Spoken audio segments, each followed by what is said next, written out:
The fluorescent lights in Bay 7 cast harsh shadows across the linoleum as two security guards grabbed Elena Reyes by both arms. Her blue scrubs twisted as she tried to pull free, her badge, 23 years of emergency nursing, dangling uselessly against her chest.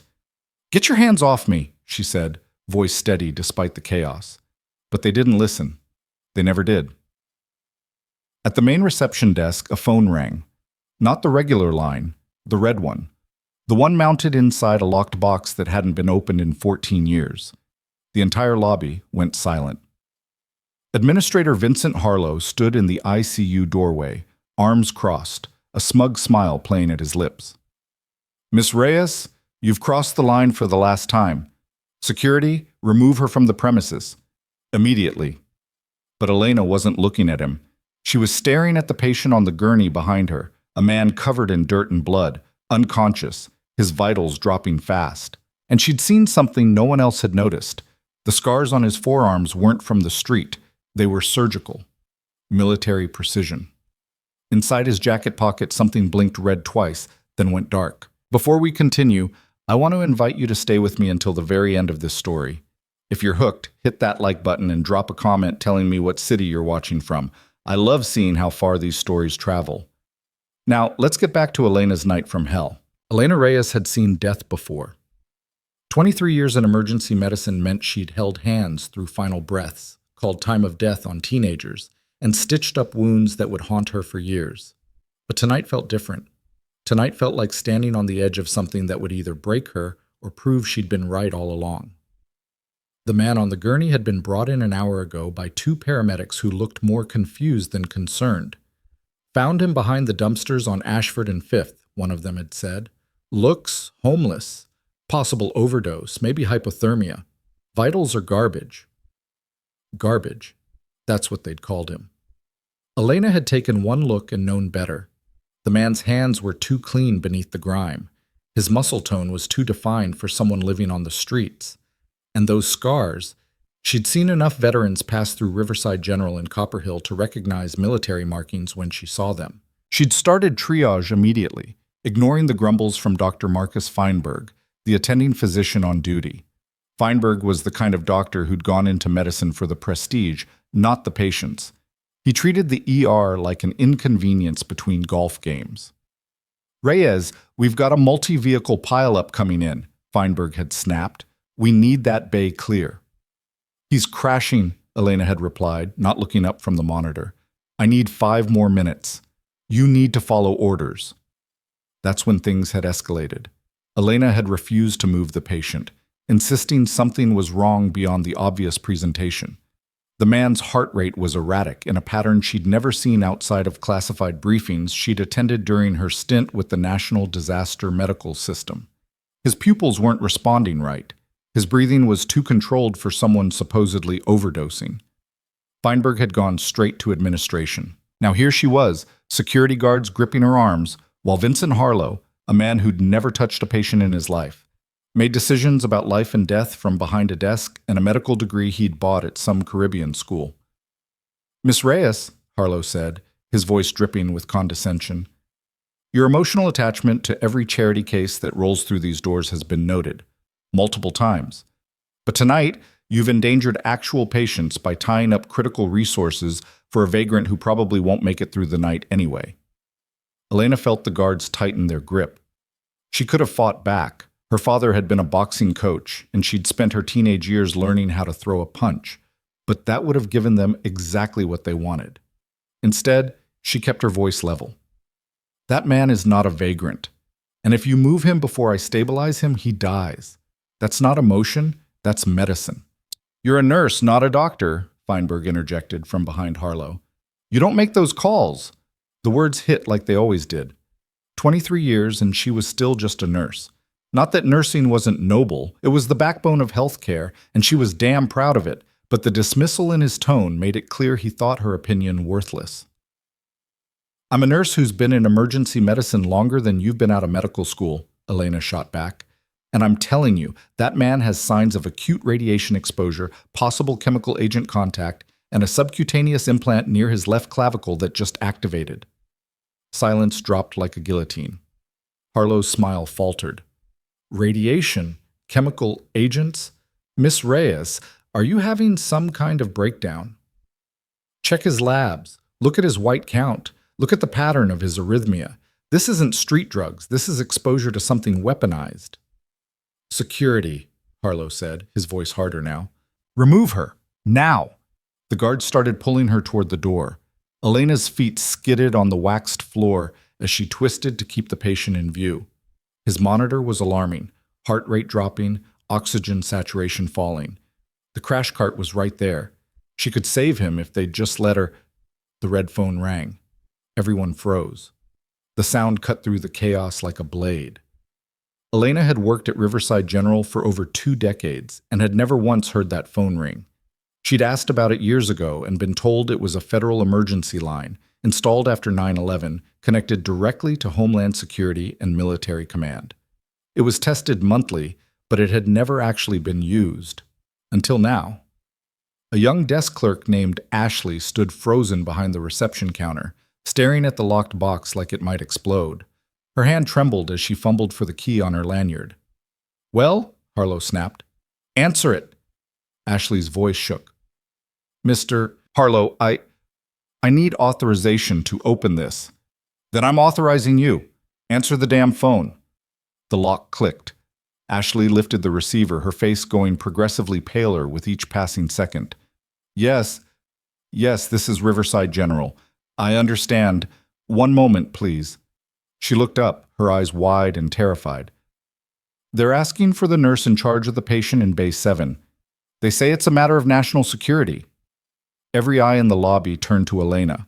Harlow's face had gone from smug to uncertain in the span of a heartbeat. Feinberg actually took a step backward. The security guards loosened their grip, suddenly unsure whether they were supposed to be restraining someone the federal government wanted to talk to. Elena pulled free and walked to the desk. Her hands were steady as she took the phone. This is Elena Reyes, RN. Who am I speaking with?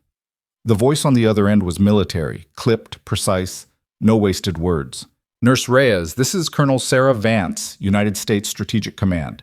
We have a situation. The patient you're treating is not a civilian. He is an active duty operative who went missing 3 months ago during a classified operation.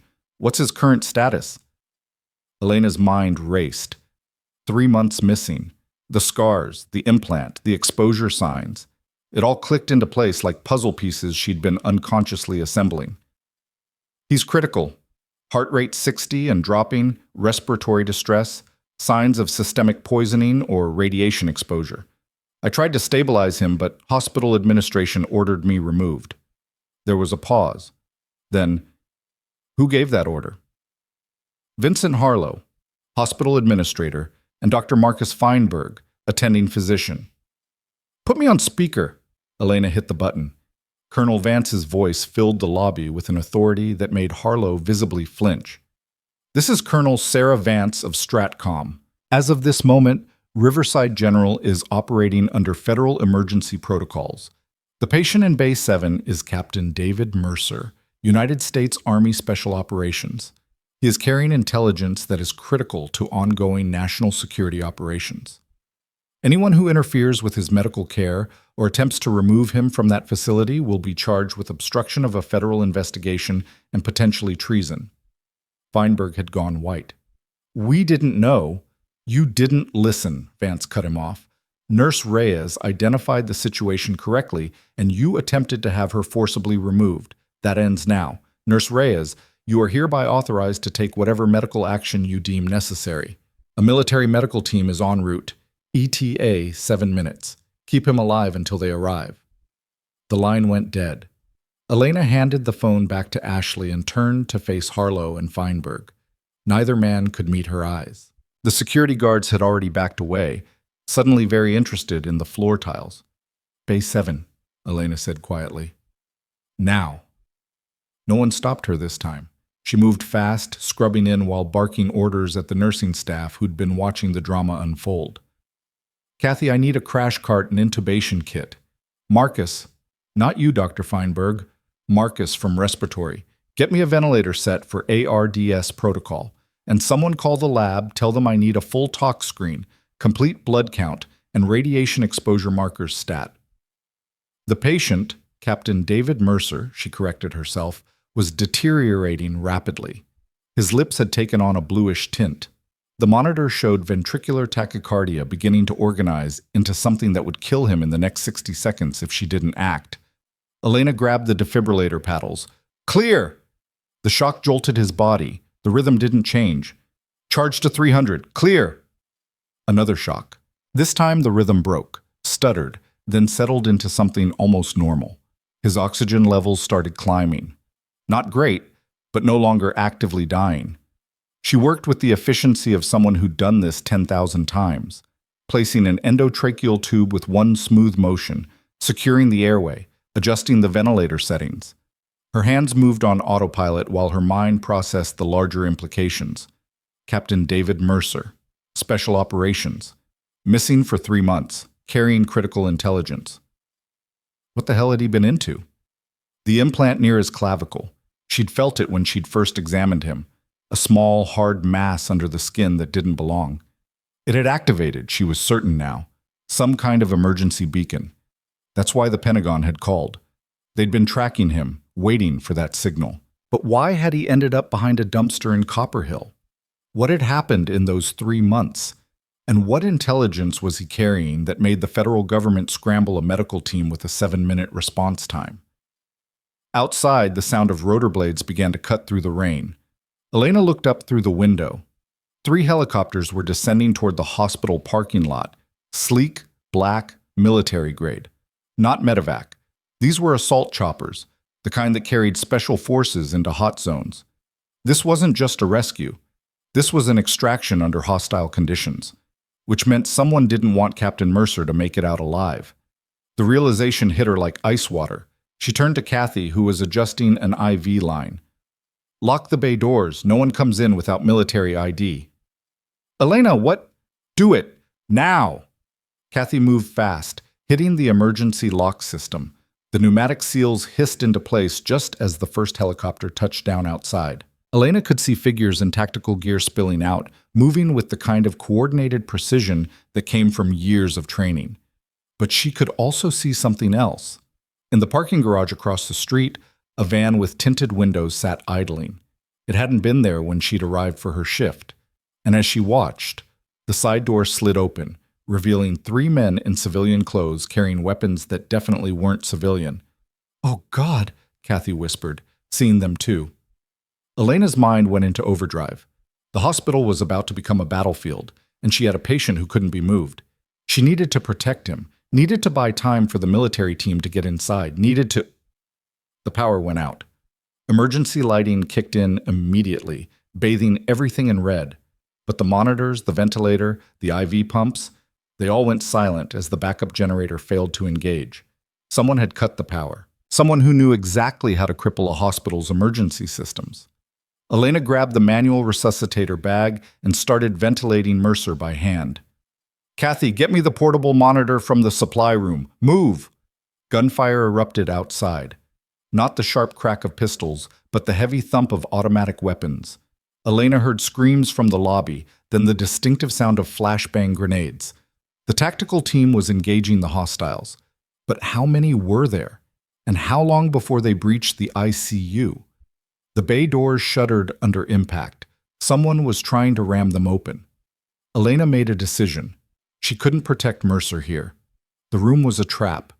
She needed to move him, needed to find somewhere defensible, somewhere the military team could reach them. She released the brake on the gurney and started pushing toward the back corridor, the one that led to the old radiology wing. It had been shut down for renovations 3 months ago, but the infrastructure was still intact. Thick walls, fewer access points, better chance of survival. Kathy grabbed the other side of the gurney without being asked. They moved fast, Elena maintaining ventilation while Kathy navigated. Behind them, the bay doors finally gave way with a shriek of metal. Footsteps. Multiple sets. Running. "Go, go!" Elena hissed. They rounded the corner into the radiology corridor just as bullets punched through the wall behind them. Elena felt something hot graze her shoulder, but didn't stop. They crashed through the doors into the old CT suite, and Elena spun, using her body weight to shove a filing cabinet across the entrance. It wouldn't hold long. but it might hold long enough. She went back to ventilating Mercer, her hands rhythmically squeezing the bag while her mind cataloged their resources. No power, no communication, no way to call for help. The military team was somewhere in the building, but they didn't know where she'd taken the patient. Kathy was crying silently, her back pressed against the wall. "We're going to die here." "No," Elena said firmly. "We're not. I didn't save this man's life just to lose him to some mercenary assholes. We hold this position until the cavalry arrives." "How will they find us?" Elena thought about the implant, the beacon that had activated and brought the Pentagon calling. "They'll find us. They're tracking him. We just have to stay alive long enough." The filing cabinet shuddered as someone tested it from the other side. A voice called out in accented English. "Send out the patient and the nurses live. You have 30 seconds. Elena didn't respond. She knew how this worked. The moment they had Mercer, everyone who'd seen him would become a liability. They were all dead either way. Better to die fighting. She looked around the room, her nurse's brain automatically cataloging supplies. Old lead aprons hanging on hooks, contrast dye bottles, a CO2 canister for the old insufflator. Not much, but enough. "Kathy," she said quietly, "when I say so, hit the deck and cover your ears." She grabbed the CO2 canister and positioned it near the door, then used surgical tubing to rig a crude trigger mechanism. It wouldn't be much of an explosion, but the pressure release would be loud and disorienting, maybe enough to buy them a few more seconds. The filing cabinet crashed open. 3 men entered, weapons raised. Elena didn't hesitate. She triggered the release. The canister exploded with a deafening roar, filling the room with fog and noise. The lead man stumbled backward, blinded. Elena grabbed a lead apron and swung it like a club, the heavy material catching him across the face. He went down hard.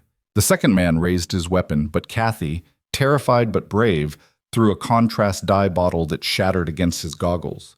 He fired blind, bullets punching holes in the ceiling. Then the room lit up with tactical flashlights and the sound of American voices shouting commands. "Military! Drop your weapons! Get on the ground now!" The Special Forces team had arrived. The remaining mercenaries didn't even try to fight. They knew when they were outgunned. Within seconds, they were face down, zip-tied, being dragged out of the room by soldiers who moved with lethal efficiency. A man in full tactical gear approached Elena. His name tape read, "Harrison." "Nurse Reyes?" She nodded, still squeezing the resuscitator bag. "Colonel Vance sends her regards. We're taking over from here. You and your colleague need to come with us. This building isn't secure." "I'm not leaving him," Harrison smiled. "Didn't expect you would. Our medic will take over ventilation. You're coming with us to the command post. The colonel wants to debrief you personally." 2 military medics took over care of Mercer with the smooth efficiency of people who'd done this in war zones. Elena let them, her arms suddenly shaking with exhaustion and adrenaline crash. Harrison guided her and Kathy through corridors that were now filled with soldiers. The lobby had been secured. She could see Harlow and Feinberg sitting against a wall, flanked by federal agents, both men looking like they'd aged 10 years in the last 20 minutes. Good, Elena thought viciously. Let them sweat. Outside, the rain had stopped. The parking lot was a sea of emergency vehicles, military, federal, local police, all coordinating in organized chaos. The mercenaries from the van were being loaded into armored trucks, and she counted at least 6 body bags being zipped closed. This had been a full-scale assault on American soil, on a hospital. What the hell had Captain Mercer gotten himself into? Harrison led her to one of the helicopters where a woman in uniform waited. Colonel Sarah Vance was smaller than Elena had imagined from her voice, but the authority radiating from her was undeniable. "Nurse Reyes," Vance said, extending her hand, "you saved a good man's life tonight and possibly prevented a national security catastrophe." "I was just doing my job," Elena replied, shaking her hand. "No. You did much more than that. You recognized what trained physicians missed. You fought your own administration to protect a patient. And when armed hostiles came for him, you kept him alive with nothing but medical knowledge and sheer stubbornness." Vance smiled. "That's not just doing your job. That's heroism." Elena felt her throat tighten. 23 years of being dismissed, talked over, treated like she didn't know what she was doing. And now this. What happens now? She asked. Vance's expression grew serious. Now we find out what Captain Mercer discovered that made someone willing to kill everyone in this hospital to stop him from talking. And you, Nurse Reyes, are going to help us. Because whatever's in his system, whatever exposure he suffered, we need someone who can read the signs. Someone who already proved they're smarter than everyone else in the room. Behind them, Mercer was being loaded into a medevac helicopter, surrounded by enough medical equipment to run a small ICU. Elena watched him go, wondering what secrets were locked in his unconscious mind. One more thing, Vance said. The hospital administrator and the attending physician who tried to have you removed are being detained for questioning. The investigation will determine if their actions were merely incompetence or something more deliberate. But either way, Nurse Reyes, you won't be going back to work for them. I'm being fired? Elena asked, too tired to be surprised.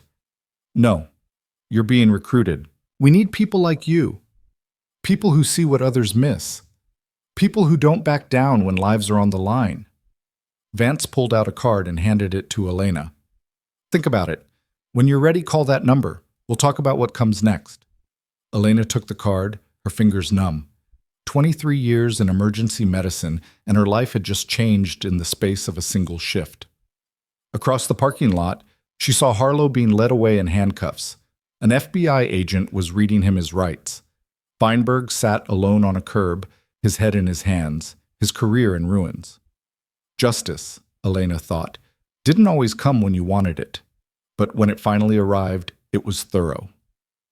The first rays of dawn were breaking over Copper Hill as the helicopters began lifting off, carrying Captain Mercer towards safety and answers.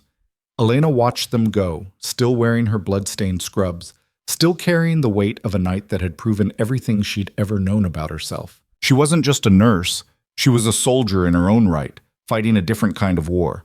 And tonight, she'd won. And tonight, she'd won. The thought should have brought satisfaction, maybe even triumph.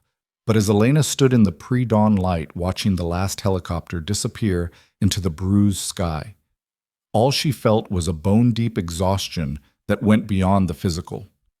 Her shoulder throbbed where the bullet had grazed it. She'd need stitches, probably antibiotics. But she couldn't bring herself to care. 23 years of fighting to be heard, and it had taken a near war zone in her own ER to prove she'd been right all along. Kathy appeared at her elbow, wrapped in a shock blanket despite the warming morning air. They're saying we can't go home yet. Federal agents want statements from everyone who had contact with the patient. Her voice cracked on the last word. Elena, what the hell just happened? Before Elena could answer, a black SUV pulled up and two people in suits emerged. FBI, based on the credentials they flashed. The woman was tall, African American, with eyes that missed nothing. The man was shorter, stocky, with the kind of face that looked permanently skeptical. Nurse Reyes, Nurse Chen, the woman said. I'm Special Agent Monica Cortez. This is Special Agent David Park. We need you to come with us for debriefing. It's not optional, but you're not under arrest. Think of it as protective custody until we sort out what happened here tonight. Protective custody from what? Elena asked, though she already knew the answer. From whoever sent a hit squad to kill everyone in that ICU, Park said bluntly. Those weren't random mercenaries. They were professionals, well-funded, with inside information about hospital layouts and security protocols. Someone wanted Captain Mercer dead badly enough to risk a domestic terrorist incident. Until we know who and why, anyone connected to him is a potential target. The words settled like lead in Elena's stomach. She'd been so focused on keeping Mercer alive, on proving herself right, that she hadn't fully processed the implications. Someone had orchestrated an assault on American soil, in a civilian hospital, willing to kill innocent people to eliminate one man. And she'd put herself directly in the middle of it. Kathy grabbed her hand, squeezing hard. Together? Together, Elena confirmed. The SUV's interior smelled like leather and coffee. Cortez drove while Park sat in back with them, his posture relaxed but his eyes constantly scanning. They didn't speak during the 20-minute drive, which took them away from the hospital and deeper into Copper Hill's industrial district. Finally, they pulled up to what looked like an abandoned warehouse. Seriously? Kathy muttered. "This is exactly where people get murdered in movies." Despite everything, Elena almost smiled. Leave it to Kathy to maintain her sense of humor even in federal custody. But the smile died when they entered the warehouse and she saw what was inside. It wasn't abandoned at all. The cavernous space had been converted into a mobile command center, filled with computer stations, satellite equipment, and at least 40 people in various uniforms and civilian clothes, all moving with purposeful urgency. Screens on the walls showed satellite imagery, traffic camera feeds, and what looked like building schematics. Colonel Vance stood at the center of it all, orchestrating the chaos with the efficiency of a conductor leading a symphony. She looked up as they entered, nodded once, and gestured them toward a glass-walled office in the corner. "Coffee?" she asked once they were inside. "Real coffee, not hospital sludge." "Please," Elena said, sinking into a chair that was far more comfortable than it had any right to be. Vance poured 3 cups from a carafe that looked military grade, probably because it was, and settled across from them. For a long moment she just studied Elena's face, as if trying to read something written there. "You handled yourself well tonight," Vance finally said. "Most civilians would have frozen, or panicked, or done something that got everyone killed. You kept your head, used your resources, and bought us the time we needed. That takes a special kind of person." "I'm a trauma nurse," Elena replied. "Crisis management is part of the job description." "It's more than that. You recognize signs that trained physicians missed. You fought your own chain of command based on instinct and experience. And when armed hostiles came for your patient, you didn't run." Vance leaned forward. "Why?" The question hung in the air between them. Elena thought about all the easy answers she could give: duty, training, professional ethics. But Vance's eyes demanded truth, not platitudes. "Because I've spent my entire career being told I don't know what I'm talking about," Elena said quietly. "Because I've watched patients die while doctors ignored what the nurses were telling them. Because I'm tired of being right and having no one listen." She met Vance's gaze directly. "And because that man, Captain Mercer, he needed someone to fight for him, to see him as more than a charity case or an inconvenience. Someone had to, and no one else was going to." Vance nodded slowly, as if Elena had just confirmed something she'd suspected. "Vincent Harlow and Dr. Marcus Feinberg are currently being questioned about their actions tonight. We're trying to determine if their attempts to remove you and the patient were simply incompetence and bias, or if they were actively working to aid the assault." Kathy's cup rattled against the saucer. "You think they were part of it? That they knew?" "We think someone inside the hospital provided intelligence to the assault team," Vance said. "Detailed floor plans, security rotations, even the location of backup generators and how to disable them. That level of access suggests an insider. Whether it was Harlow, Feinberg, or someone else, we don't yet know." The implications made Elena's skin crawl.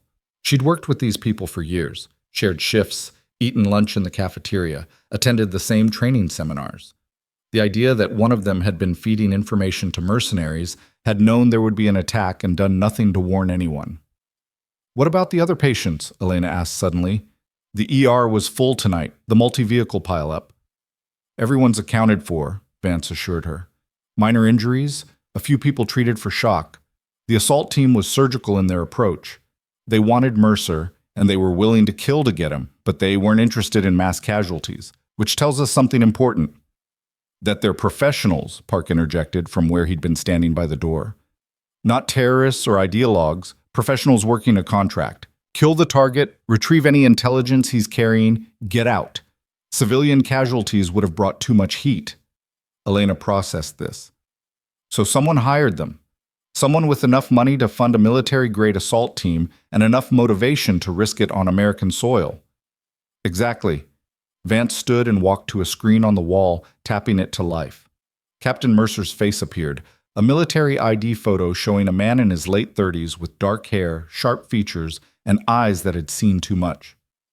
"Captain David Mercer, Army Special Operations, assigned to a joint task force investigating international arms trafficking.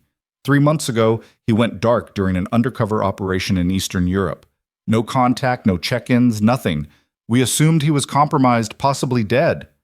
She tapped again, and the screen showed a map with a red line tracking from somewhere in Romania, through multiple countries across the Atlantic, and finally ending in Copperhill. 2 weeks ago, we got a ping from his emergency beacon.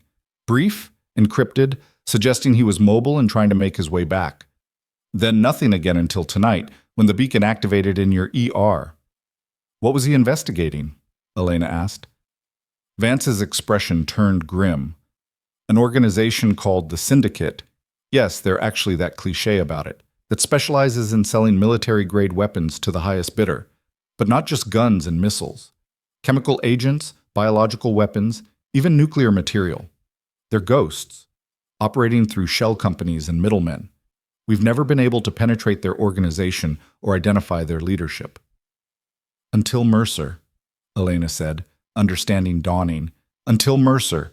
We believe he got inside, gathered intelligence on their operations, and possibly their leadership structure. Information that could bring down the entire network. And they've been hunting him ever since. Kathy had gone pale. And he ended up in Copperhill because it's a mid-sized city, unremarkable, the kind of place you could disappear into, Park said. Or he had contacts here. Or it was just the first place he could reach before his body gave out. We're still piecing that together. Elena thought about the man she'd fought to save. The scars, the signs of exposure, the 3 months of running and hiding. The radiation and chemical signatures I detected. That was from the weapons? Likely. Or from facilities where they're manufactured or stored. Our medical team is running full analysis now, but your preliminary assessment was spot on. He's been exposed to at least 2 different isotopes and possibly a nerve agent derivative. The fact that he's still alive is remarkable. The fact that he made it back to the U.S. is remarkable, Cortez added. Most operatives in his situation would have been caught and killed weeks ago. Mercer's a survivor, and he's carrying intelligence that people are willing to start a war to suppress. The weight of it all pressed down on Elena's shoulders. She thought she was just saving a patient, doing her job, proving a point to administrators who'd underestimated her. She hadn't realized she'd stepped into the middle of an international conspiracy that could have implications far beyond one hospital in one city. So what happens now? She asked. Vance returned to her seat, her expression thoughtful. Now we wait for Mercer to stabilize enough to talk. Our medical team is good, the best in the world, but he's in critical condition. It could be hours, could be days. In the meantime, we're tracking down every member of that assault team, every communication they made, every dollar that funded this operation. We're going to find out who's behind this. And us? Kathy asked quietly. You're witnesses to a federal crime and potential targets for retaliation. We're putting you in protective custody until the immediate threat is neutralized. Safe house, full security, everything you need. I know it's not ideal. I want to see him, Elena interrupted. Vance raised an eyebrow. Captain Mercer? Yes, I started treating him. I want to see it through. I want to know he's okay. There was a long pause. Then Vance smiled, the expression transforming her stern features into something almost warm. I thought you might say that. The medical facility is on site, 1 floor down. I can arrange a visit, but Nurse Reyes, you should know, what you see might be difficult. He's been through hell. I'm a trauma nurse, Elena said again. I've seen hell before. The medical facility was state-of-the-art, the kind of setup that put most civilian hospitals to shame. Mercer lay in an isolated clean room, surrounded by monitoring equipment and IV pumps delivering medications Elena recognized and some she didn't. A military physician, a woman in her 50s with gray hair and competent hands, was adjusting ventilator settings when Elena entered. Dr. Patricia Walsh, the woman introduced herself. You must be the nurse who kept him alive with nothing but a resuscitator bag and sheer stubbornness. Elena Reyes, how is he? Walsh pulled up a chair, gesturing for Elena to sit.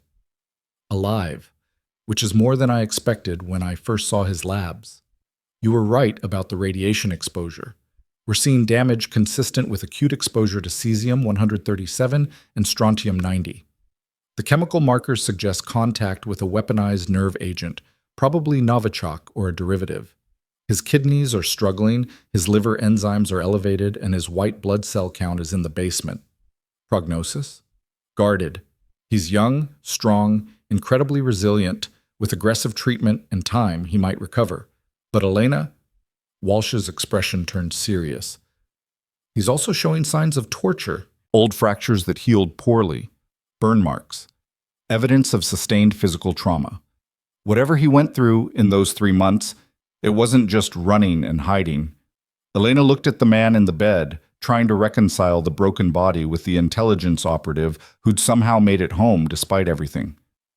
Has he been conscious at all? Briefly, about an hour ago.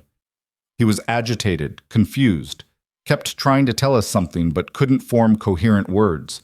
We sedated him to prevent him from injuring himself, but Elena, he was terrified. Not of pain or death. He was terrified of failing whatever mission brought him here. The words hit Elena hard. She'd spent her career fighting for patients who couldn't fight for themselves. But this was different. Mercer had fought his way across continents, survived exposure to weapons that should have killed him, endured torture and pursuit, all to bring back intelligence that could save lives. And he was still fighting, even unconscious, even broken. "I need you to do something for me," Walsh said quietly. "When he wakes up, and he will wake up, he's going to need someone he trusts, someone who fought for him when everyone else wanted to give up. That's you. I'm a doctor, I can fix his body, but his mind, his spirit, that's going to need more than medicine. It's going to need someone who sees him as more than a patient or an asset." Before Elena could respond, alarms started blaring. Mercer's heart rate spiked, his blood pressure plummeting. Walsh was moving instantly, calling for medications, adjusting settings. Elena stepped back, giving the medical team room to work, but she couldn't look away from Mercer's face as he seized, his body convulsing against the restraints they'd put in place. "He's coding," Walsh snapped. "Get the crash cart. Elena, unless you're scrubbed in, you need to leave." "I'm staying." Elena didn't recognize her own voice, hard and absolute. Walsh glanced at her, made a split-second decision, and tossed her a pair of gloves. "Then help. Hold C-spine stabilization while we intubate again." Elena moved on instinct, years of trauma training taking over. She positioned herself at the head of the bed, her hands steady on Mercer's neck while Walsh worked to secure his airway. Around them, nurses and technicians moved in coordinated chaos, everyone knowing their role. "Epi's in," someone called. "V-fib," another voice announced. "Charge into 200. The defibrillator whined. "Clear!" Mercer's body arched. The monitor shrieked. Elena kept her hands steady, maintaining alignment, not letting herself think about the fact that this man might die despite everything they'd done, despite all the fighting and the bullets and the dawn extraction. "Again! 300, clear!" Another shock. This time the rhythm broke, stuttered, then organized into something sustainable. Mercer's vital signs began to stabilize, slowly climbing back from the edge. Walsh blew out a breath. Someone really doesn't want this man to survive. That wasn't a natural code. His labs suggest a deliberately induced arrhythmia. Something in his system activated and tried to kill him. "A failsafe," Elena said, the realization horrifying. They put something in him, some kind of insurance policy in case he was captured. "That would be my guess. We're running full scans now, but if there's some kind of device or timed release poison..." Walsh didn't finish the sentence. She didn't have to. Colonel Vance appeared in the doorway, her expression thunderous. "Report." "Someone tried to kill him remotely," Walsh said. "We've stabilized him for now, but if there's a device or chemical agent inside him that can be triggered externally, we need to find it fast." Vance pulled out her phone, barking orders at someone on the other end. Within minutes, the room was filled with specialists, toxicologists, radiologists, a bomb disposal expert who looked terrified to be working on a living human being. They worked with urgent precision, scanning every inch of Mercer's body, drawing blood, analyzing tissue samples. Elena stood back, watching, feeling useless for the first time all night. This was beyond her scope, beyond her training. These were threats she couldn't fight with medical knowledge or stubborn determination. "Found it," the bomb tech announced, pointing to a screen showing an X-ray of Mercer's abdomen. "Small device, looks like a remote-activated poison capsule. Military grade, designed to rupture when it receives a specific radio frequency." "Can you remove it?" Vance demanded. "Yes, but we'll need a surgeon, and it's going to be delicate. One wrong move and it ruptures anyway." Walsh was already scrubbing in. "Get me a surgical team. Now!"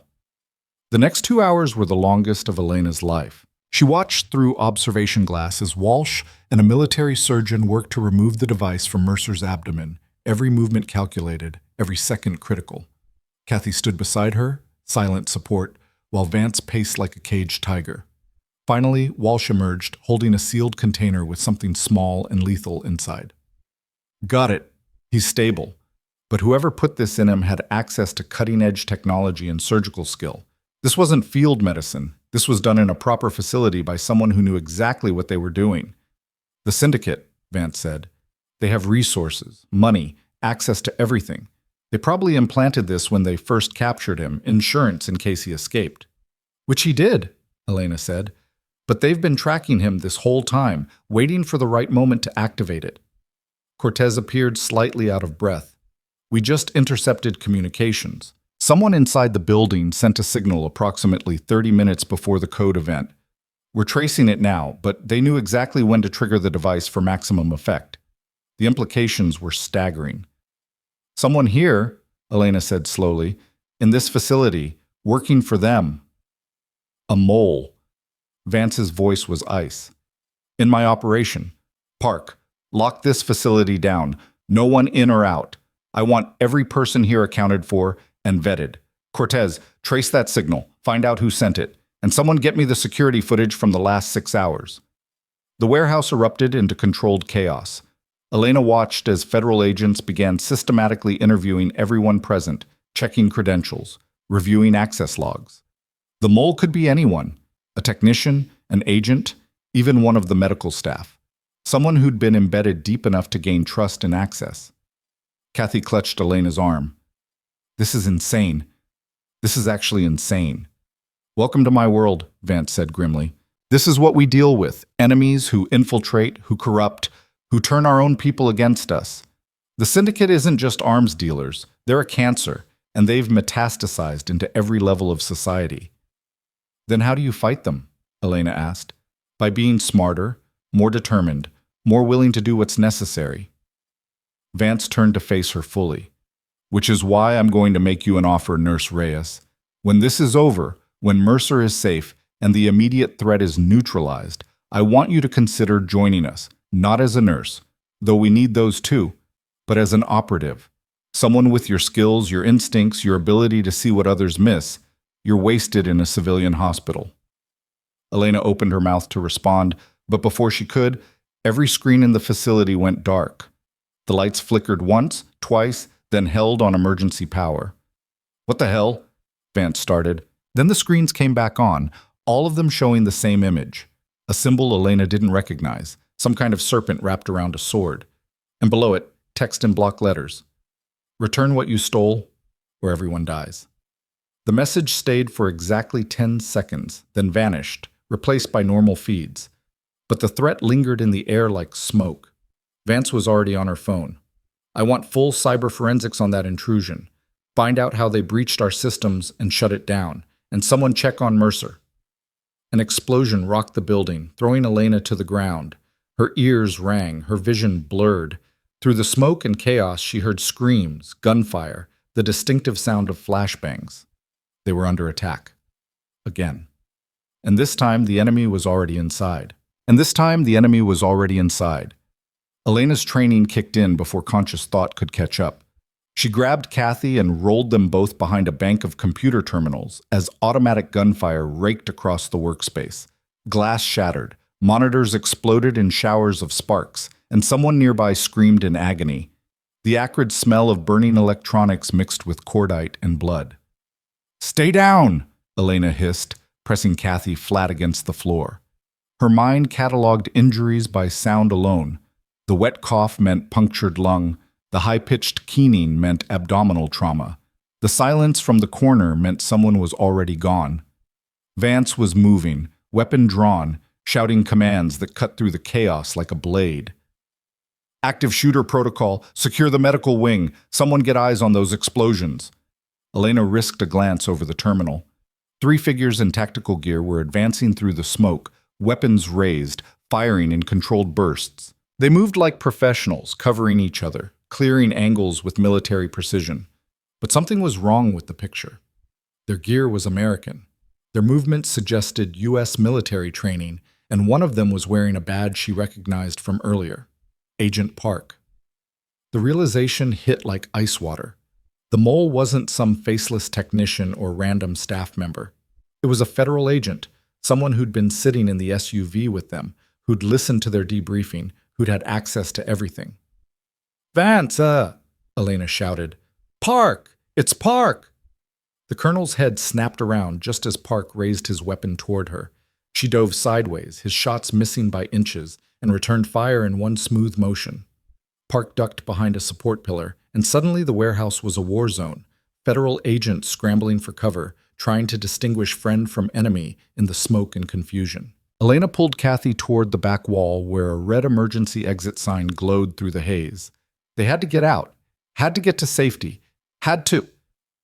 A hand grabbed her ankle. She looked down to see one of the wounded agents, a young woman with blood spreading across her tactical vest. "Medical wing," the agent gasped. "They're going for Mercer. Stop them." Elena's heart seized. Of course, the attack on the main floor was a distraction. The real objective was the same as it had always been: kill Mercer and destroy whatever intelligence he carried. And right now, he was completely defenseless in a hospital bed one floor below. She looked at Kathy, saw her own fear reflected back, and made a decision. "Get to the exit, find somewhere safe, and stay there. Elena, no, I'm not arguing. Go, now." Kathy hesitated one more agonizing second, then nodded and ran. Elena turned back to the chaos, grabbed a fire extinguisher from the wall, and headed for the stairwell that led to the medical facility. Behind her, the gunfight intensified. Vance and her loyal agents pinning down Park and his fellow traitors, buying time with their lives. The stairwell was clear but wouldn't stay that way long. Elena descended as fast as she dared, her shoulder throbbing where the earlier bullet graze had reopened, leaving a trail of blood on the railing. She could hear footsteps above and below, multiple hostiles converging on the same target. The medical floor corridor was too quiet. Emergency lighting cast everything in shades of red and shadow. Elena moved along the wall, fire extinguisher raised like a weapon, her nurse's brain automatically noting exit routes and potential cover. The clean room where Mercer had been was just ahead, the door slightly ajar. Too easy. This was too easy. She pressed against the wall beside the door and listened. Voices inside, low and urgent. 2 people, maybe 3. One was definitely Dr. Walsh, her tone sharp with anger and fear. The others were male, unfamiliar. "Step away from the patient," Walsh was saying. "I don't care what your orders are. I won't let you—" A sound like a slap, then something hitting the floor. Elena's hands tightened on the extinguisher. Walsh had bought her precious seconds, but those seconds were running out. Elena kicked the door open and discharged the extinguisher directly into the room. White foam exploded outward, blinding everyone inside. She didn't wait to see the effect, just charged through the cloud, swinging the heavy canister at the nearest figure. It connected with bone-crunching force. The man went down hard. The second hostile was faster, already turning, weapon coming up.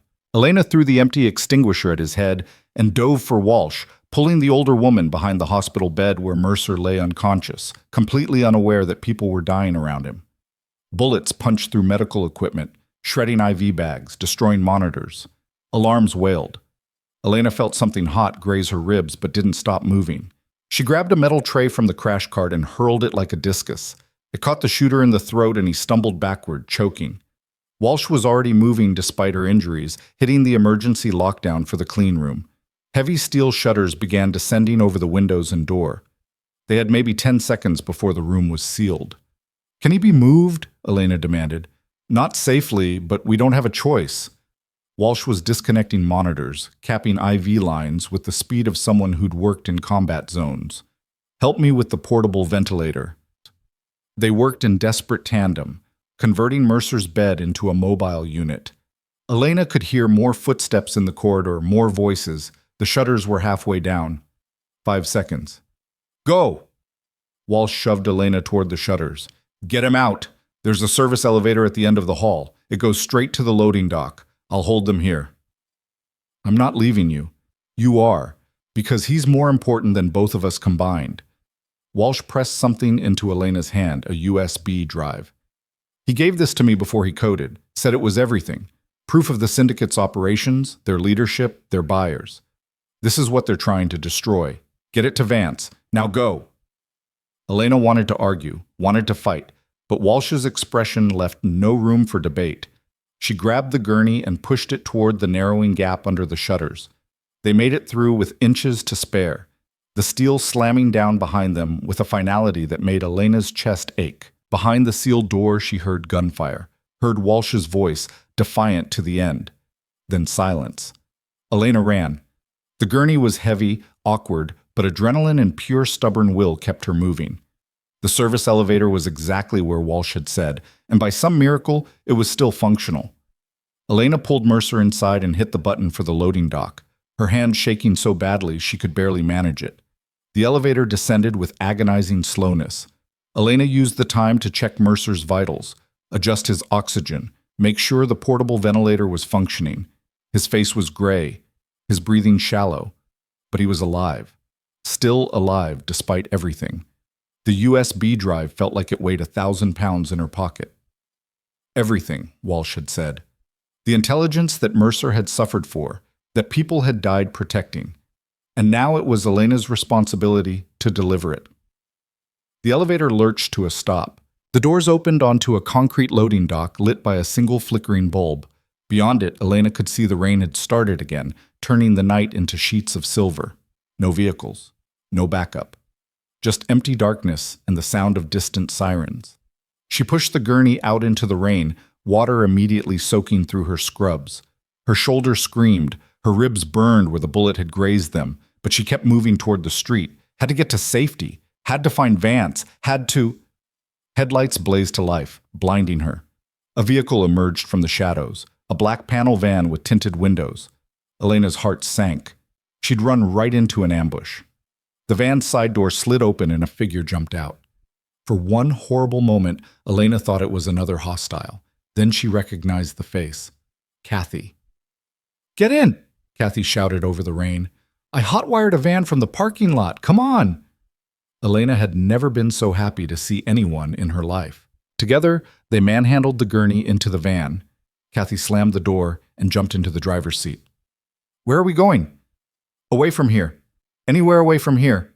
Elena squeezed between the gurney and the van's wall, trying to keep Mercer stable as Kathy floored the accelerator. They careened through Copper Hill's empty streets, running red lights, taking corners too fast. Behind them, Elena could see other vehicles giving chase, at least two, maybe more. Kathy drove like someone possessed, her usual nervousness replaced by a desperate courage that kept them barely ahead of their pursuers. "The police station," Elena said. "Head for the police station. They can't attack us there." "Unless they have cops working for them too," Kathy shot back, but she turned toward downtown anyway. A bullet punched through the van's rear window, missing Elena's head by inches. She ducked instinctively, covering Mercer's body with her own. More shots followed, methodical and precise. Their pursuers weren't trying to stop the van, they were trying to kill everyone inside it. Kathy swerved wildly, the van's tires screaming. They sideswiped a parked car, bounced off a fire hydrant that exploded in a geyser of water, and somehow stayed upright. The police station was just ahead, lit up like a beacon. Then Elena saw the roadblock. 2 cars positioned across the street, armed men behind them. Not police uniforms. Tactical gear. The syndicate had cut off their escape route. "Hold on!" Kathy screamed and yanked the wheel hard.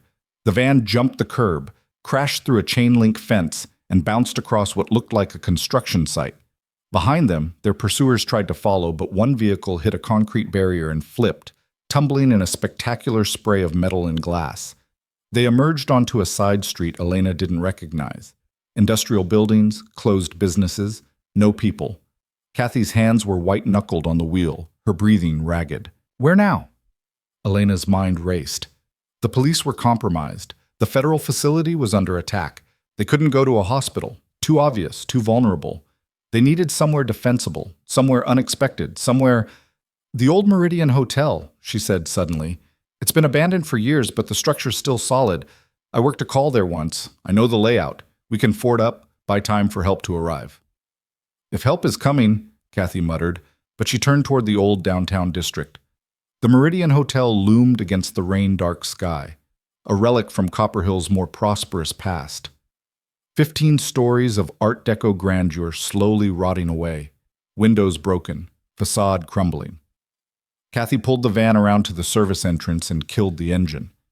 They sat in silence for a moment, listening to the rain drum on the roof and their own hammering heartbeats. Elena checked Mercer again. Still stable, still breathing, still carrying secrets that people would kill for. "We can't stay here long," Elena said. "They'll find us eventually." "Then what's the plan?" Elena pulled out the USB drive, turning it over in her fingers. "We need to get this to someone who can use it, someone outside the compromised chain of command. Someone the syndicate can't touch." "Who?" Everyone seems to be either working for them or dead. Before Elena could answer, her phone buzzed. She'd forgotten she still had it, forgotten it had survived everything. The screen showed an unknown number and a text message. "Nurse Reyes, this is Colonel Vance. If you're receiving this, you're alive and you have the data." "Well done. Park and his team are neutralized, but the facility is compromised. I'm sending you coordinates for an extraction point. Get there in 30 minutes. Come alone with the package." "That's an order." Elena stared at the message, her instincts screaming. Something was wrong. The phrasing was too formal, too stilted. Vance didn't give orders like that, didn't call Mercer the package. And how had she gotten Elena's personal number? "It's a trap," she said aloud. "What?" Elena showed Kathy the message. "They're using Vance's phone trying to lure us out, which means either Vance is captured or—" She didn't finish the sentence. Couldn't. A second message appeared. "Time is running out. People are dying. Do the right thing." The emotional manipulation was clumsy, desperate. They were running out of options too, getting sloppy. That was good. It meant Elena and Kathy had disrupted their plans, bought themselves a small advantage. But it also meant the syndicate would escalate, get more violent, stop caring about collateral damage.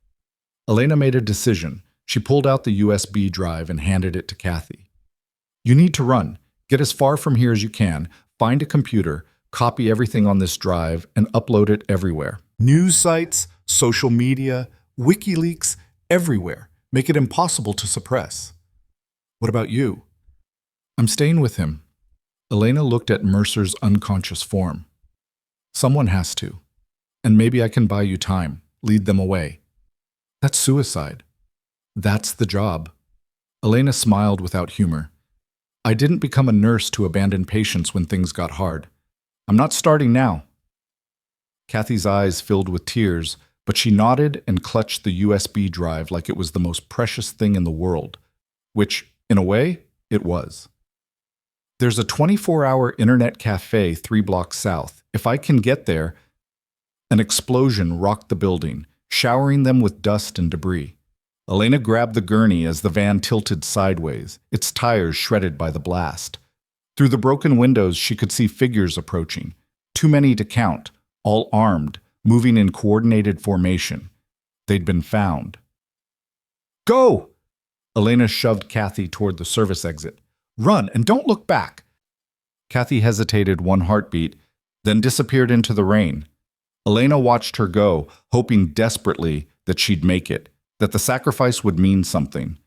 Then she turned back to Mercer and started pushing the gurney deeper into the hotel's dark interior. The Meridian's lobby was a cathedral of decay. Ornate columns rose to a ceiling mural of clouds and angels, now stained with water damage and mold. The grand staircase curved upward into shadow. Elena's wet footsteps echoed on cracked marble as she maneuvered the gurney toward the stairs. She couldn't go up. The upper floors were structurally unsound, but she remembered from that old emergency call that there was a basement level, old maintenance rooms and storage areas, maze-like, multiple exits, easy to defend. If she could get down there, she might be able to hold out until what? Until the cavalry arrived? Until Kathy uploaded the data?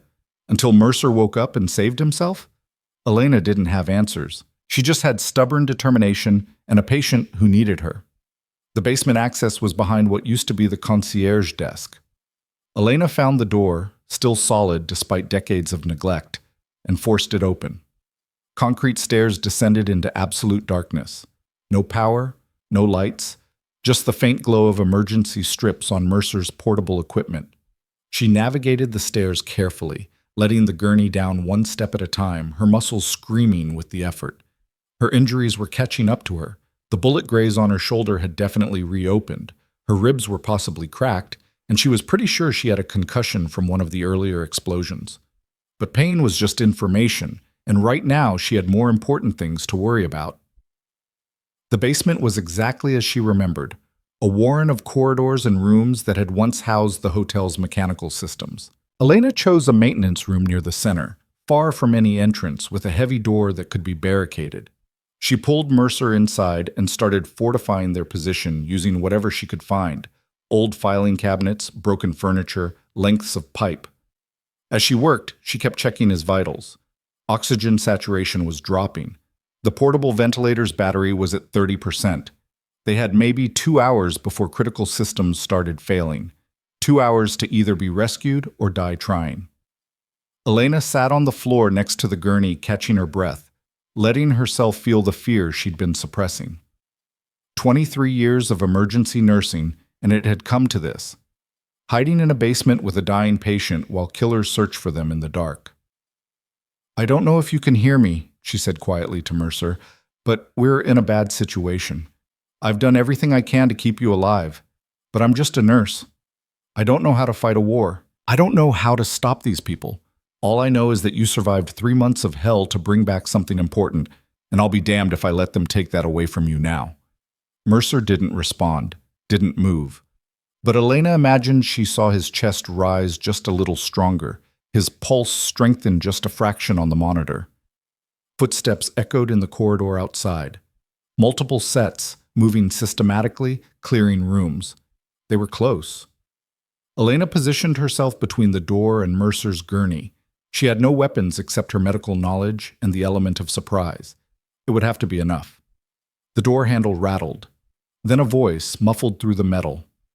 "Nurse Reyes, we know you're in there. Send out the patient and you walk away. You have my word." She recognized the accent. Eastern European, probably Russian. One of the syndicate's hired guns. "Your word means nothing," Elena called back. "You've killed innocent people.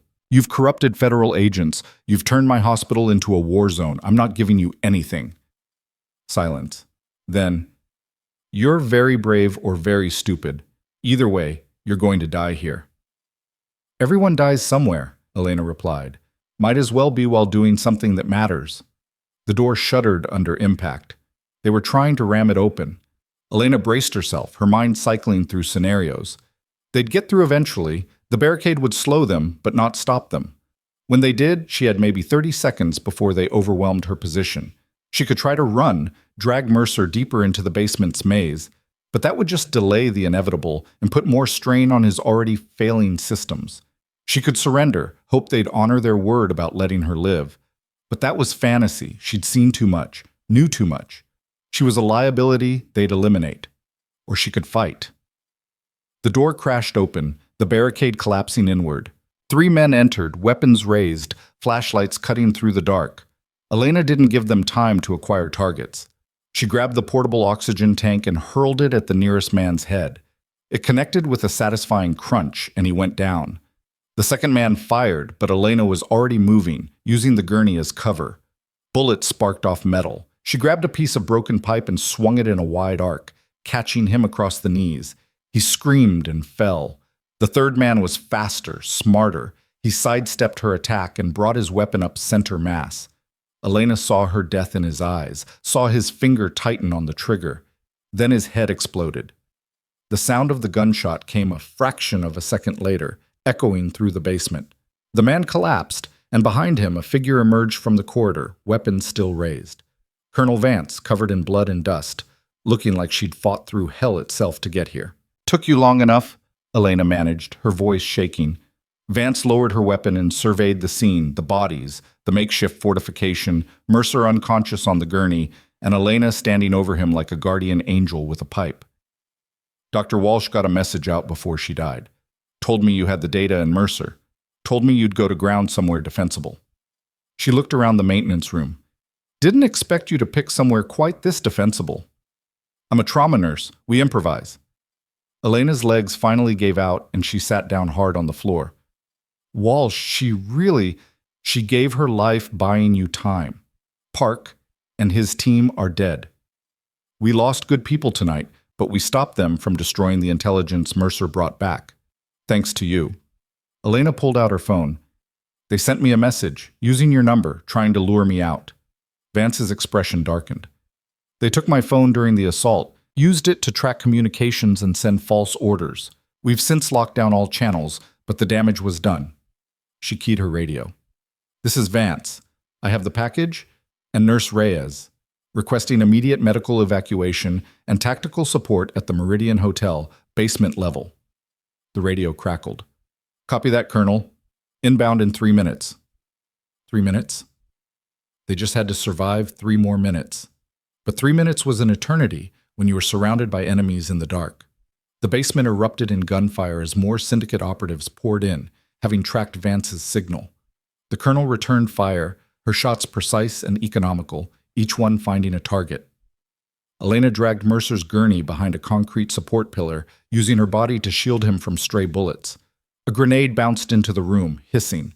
Vance kicked it back into the corridor, where it detonated with a force that made Elena's ears ring. The explosion brought down part of the ceiling, blocking that approach, but also cutting off one of their escape routes. "We need to move!" Vance shouted over the chaos. "This position won't hold!" Together they pushed the gurney deeper into the basement, Vance covering their retreat with disciplined fire. Behind them, Elena could hear the syndicate forces regrouping, coordinating a final assault. They had numbers and firepower. Vance and Elena had desperation and the absolute refusal to quit. They reached what looked like an old boiler room, massive rusted machinery creating natural cover. Vance positioned them behind the largest boiler and reloaded her weapon. 1 magazine left. After that, we're going hand to hand. Elena checked Mercer's portable ventilator. Battery at 15%, oxygen tank half empty. He was running out of time, and so were they. The sound of rotor blades cut through the gunfire, the evacuation team arriving. But they were still in the basement, still surrounded, still cut off from extraction. "We'll never make it to the surface," Elena said. Vance smiled grimly. "Then we bring the surface to us." She pulled something from her tactical vest, a breaching charge. "This building is structurally compromised. A controlled demolition in the right spot could bring down enough ceiling to create an opening to street level. The extraction team could pull us up." "That's insane." "You have a better idea?" Elena looked at Mercer, at the man who'd suffered and sacrificed to bring back intelligence that could save countless lives. Looked at Vance, a woman who'd fought her own people to protect what was right. Looked at her own hands still steady despite everything. "Do it," she said. Vance placed the charge on the weakest-looking support pillar and set a 30-second timer. "When this blows, cover him and pray the ceiling doesn't collapse on top of us." The syndicate forces chose that moment to launch their final assault, a coordinated push from multiple angles. Vance met them with the last of her ammunition, each shot a statement of defiance. When the gun clicked empty, she drew a combat knife and prepared to meet them hand to hand. The breaching charge detonated. The world became noise and chaos and falling concrete. Elena threw herself over Mercer's gurney as the ceiling came down, massive chunks of rubble and rebar crashing around them. The boiler they'd sheltered behind took the brunt of the impact, diverting the worst of the collapse, but debris still pelted them from all sides. Then, through the dust and destruction, Elena saw sky. Rain falling through a jagged hole in what used to be the Meridian Hotel's lobby floor, and descending through that hole, a tactical rescue basket on a steel cable. Vance was already moving, helping Elena secure Mercer to the basket. The syndicate forces were regrouping, stunned but not defeated. They had seconds, maybe less. "You first," Vance ordered, strapping Elena into the basket alongside Mercer. "Get him to safety." "What about you?" "I'll be right behind you. Now go!" Elena wanted to argue, but Vance was already signaling the helicopter. The cable went taut, and they started rising, leaving Vance behind in the ruins, surrounded by enemies, facing impossible odds. The last thing Elena saw before they cleared the hole was Vance, standing tall despite her injuries, knife in one hand and a piece of rebar in the other, ready to fight to her last breath. Then they were in the helicopter, medics swarming over Mercer, someone cutting away Elena's blood-soaked scrubs to treat her injuries. Through the open bay door, she watched as more ropes descended, as tactical teams fast roped down to extract Vance. But the building was collapsing, the hole closing as structural supports failed. The teams had to pull back or be crushed. Elena screamed Vance's name, tried to jump out of the helicopter to go back for her, but hands held her down. Voices told her it was too late. The building was coming down. The Meridian Hotel imploded in a cloud of dust and destruction, taking with it Colonel Sarah Vance and any syndicate forces still inside. The helicopter banked away, heading for a secure medical facility. Elena watched the ruins recede, her mind numb with shock and grief and exhaustion. Mercer was alive. The USB drive with Kathy would expose the syndicate. The mission was a success, but the cost had been devastating. As the city lights blurred past below, Elena felt the helicopter lurch suddenly. The pilot's voice came over the intercom, tight with alarm. "We have incoming. Someone just locked missiles on our position. We have incoming. Someone just locked missiles on our position." The pilot threw the helicopter into a violent evasive maneuver that sent Elena sliding across the deck, despite the hands trying to hold her. Medical equipment crashed against the bulkhead. Mercer's gurney rolled free, and Elena lunged for it, wrapping her arms around the frame as the aircraft banked so hard her vision grayed at the edges. "Countermeasures deployed," the co-pilot shouted. Through the open bay door, Elena saw bright flares streak away from the helicopter, drawing the missiles off course. One detonated close enough that the shockwave rattled her teeth. The second passed within meters, its exhaust trail visible in the rain. "Where the hell is it coming from?" the pilot demanded. "Ground-based launcher, coordinates triangulating?" The co-pilot's voice cut off as something pinged against the helicopter's armored hull. Not a missile. Small arms fire. "We're taking fire from multiple buildings. Someone called in a whole damn army." The helicopter jinked left, then right, the pilot's evasive flying the only thing keeping them alive.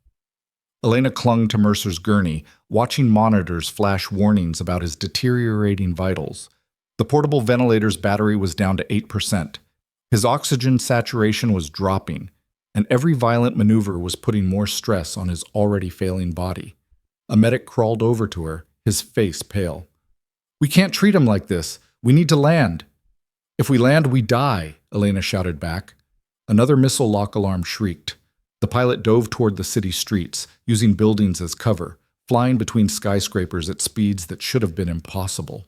Elena's stomach lurched as they dropped 20 stories in seconds, leveled out barely above traffic, then climbed again in a gut-wrenching spiral. "They're hurting us," the co-pilot said, his voice tight. "Pushing us toward the industrial district. It's a kill zone, no cover, clear sight lines." "Then we don't go there," the pilot snapped. "Alternate extraction site, authorization Vance Delta 7. There was a pause. "Colonel Vance is—" "I know what she is. Use her authorization anyway. Command will understand." The helicopter banked hard toward the river that cut through Copper Hill's heart. Below, Elena could see emergency vehicles converging on the collapsed Meridian Hotel, news helicopters circling despite the danger, their spotlights illuminating the massive pile of rubble. Somewhere in that debris field, Vance's body lay buried, if there was a body left to find. Elena forced the thought away. She couldn't process that loss right now, couldn't let herself feel it or she'd fall apart. Focus on the patient, focus on survival. Grieve later. The pilot brought them in low over the river, using the water to mask their heat signature. They skimmed the surface so close Elena could see their reflection in the black water, could feel spray coming through the open bay. Behind them, she heard explosions. The syndicate's ground forces trying to anticipate their trajectory, firing blindly into the night. "Extraction site ahead," the co-pilot announced. "It's hot. Multiple hostiles in the area." "How hot?" "Very. I'm reading at least 20 armed personnel in a perimeter around the landing zone." The pilot's jaw tightened. "We're not going to make it through that." Elena's mind raced. They couldn't land in a combat zone, but they couldn't keep flying either. Fuel had to be running low, and Mercer was dying by inches. They needed a third option, something unexpected, something the syndicate wouldn't anticipate. "The hospital," she said suddenly. "Riverside General. Land on the roof." Every head in the helicopter turned to stare at her. That's where this started, the pilot said. They'll be watching it. Exactly. They'll be watching the entrances, the parking lots, the obvious approach routes. But the helipad is designed for medical evacuations. It's structurally sound, it's got direct elevator access to the surgical suites, and there are still federal agents on site securing the scene from the earlier attack. We land there. We get Mercer into surgery immediately, and we're in a defensible position until backup arrives. The medic shook his head. The hospital administration, Harlow and Feinberg are in federal custody. The people who tried to kill my patient are either dead or arrested. And right now, Riverside General owes me. Elena's voice hardened. They owe me for 23 years of not listening. They're going to pay that debt tonight. The pilot looked at his co-pilot, some unspoken communication passing between them. Then he nodded. Riverside General, it is. Hang on. They climbed fast, gaining altitude, the helicopter's engines screaming with the effort. Below, Copper Hill spread out like a circuit board, lights marking streets and buildings in glowing patterns. Elena could see the syndicate's vehicles trying to track them, could see weapons being repositioned, but they were moving too fast now, too unpredictably. Riverside General appeared ahead, its familiar bulk both comforting and terrifying. Elena had worked there for over 2 decades, knew every floor and corridor, every supply closet and emergency exit. It had been her professional home, the place where she'd saved lives and fought battles that no one acknowledged. Tonight, it would be her fortress. The helicopter flared over the rooftop helipad, touching down with practiced precision. Before the skids were fully settled, Elena and the medics were moving, unloading Mercer's gurney and rushing it toward the roof access door. The pilot kept the engines running, ready for immediate dust-off if needed. The door was locked. Elena kicked it 3 times before remembering she still had her ID badge. She swiped it, and the lock clicked open. They hadn't deactivated her credentials yet. Small mercies. They crashed through into the stairwell, the medics carrying the gurney while Elena ran ahead to clear the path. The elevator was 2 floors down. They took the stairs fast, Elena's injuries screaming with every step, but she didn't slow. The elevator doors opened on the surgical floor and Elena nearly collided with someone in scrubs. She recognized him. Dr. James Chen, one of the general surgeons, a decent man who'd always treated nurses with respect. Elena, what the hell? You're covered in blood. And is that a bullet wound? No time. I need an OR, now. My patient has been exposed to radiation and chemical agents, he's got multiple system failures, and there are people actively trying to kill him. Can you help or not? Chen stared at her for one long moment. Then his training kicked in. Or 3 is prepped for an emergency case that got canceled. This way. They moved fast through corridors that Elena knew by heart, past the nurse's station where her colleagues gaped in shock, past the break room where she'd eaten thousands of meals, past the trauma bay where this whole nightmare had started. It felt like years ago instead of hours. OR3's doors swung open and the team inside sprang into action with the efficiency Elena had always loved about surgical nursing. They transferred Mercer to the operating table, connected monitors, started new IV lines. Chen was scrubbing in, barking orders, organizing the chaos into something productive. Elena stood back, letting them work, her role as protector temporarily superseded by their role as healers. Her legs shook with exhaustion. Her vision swam. Someone, a nurse she recognized but couldn't name, guided her to a chair and started treating her wounds with gentle competence. "You look like you've been through a war," the nurse said softly. Something like that. Elena watched through the observation window as Chen and his team worked on Mercer. Is he going to make it? If anyone can save him, Dr. Chen can. He's the best we have. The observation room door opened and a familiar figure entered. Administrator Vincent Harlow, flanked by 2 federal agents. He looked like he'd aged a decade since Elena had last seen him, his expensive suit rumpled, his face haggard. The smugness was gone, replaced by something that might have been fear or might have been shame. "Nurse Reyes," he said, his voice carefully neutral. "I've been informed that you've returned to the hospital with a federal patient requiring emergency surgery." Elena stood, despite the pain, despite the exhaustion. She wasn't going to face this man sitting down. "That's correct? And you're going to provide every resource this hospital has to save his life." No questions, no delays, no administrative interference. Harlow flinched. Of course. I want to assure you that the events earlier tonight, my decision to have you removed, that was a terrible error in judgment. I've been fully briefed on the situation and I deeply regret— Save it, Elena's voice cut like a scalpel. Your regret means nothing to me. Your apologies mean nothing. What matters is that you stay out of our way and let us do our jobs. Can you manage that? One of the federal agents, a woman Elena didn't recognize, stepped forward. Mr. Harlow is currently under investigation for his role in tonight's events. He's cooperating fully with federal authorities in exchange for consideration during prosecution. His access to hospital operations has been suspended pending the outcome of that investigation. What about Feinberg? Elena asked. Doctor, Marcus Feinberg has been arrested on charges of conspiracy to commit murder, obstruction of justice, and accepting bribes from a criminal organization. We found evidence that he was paid $75,000 to delay treatment of your patient and facilitate his removal from the ICU. The words hit like physical blows.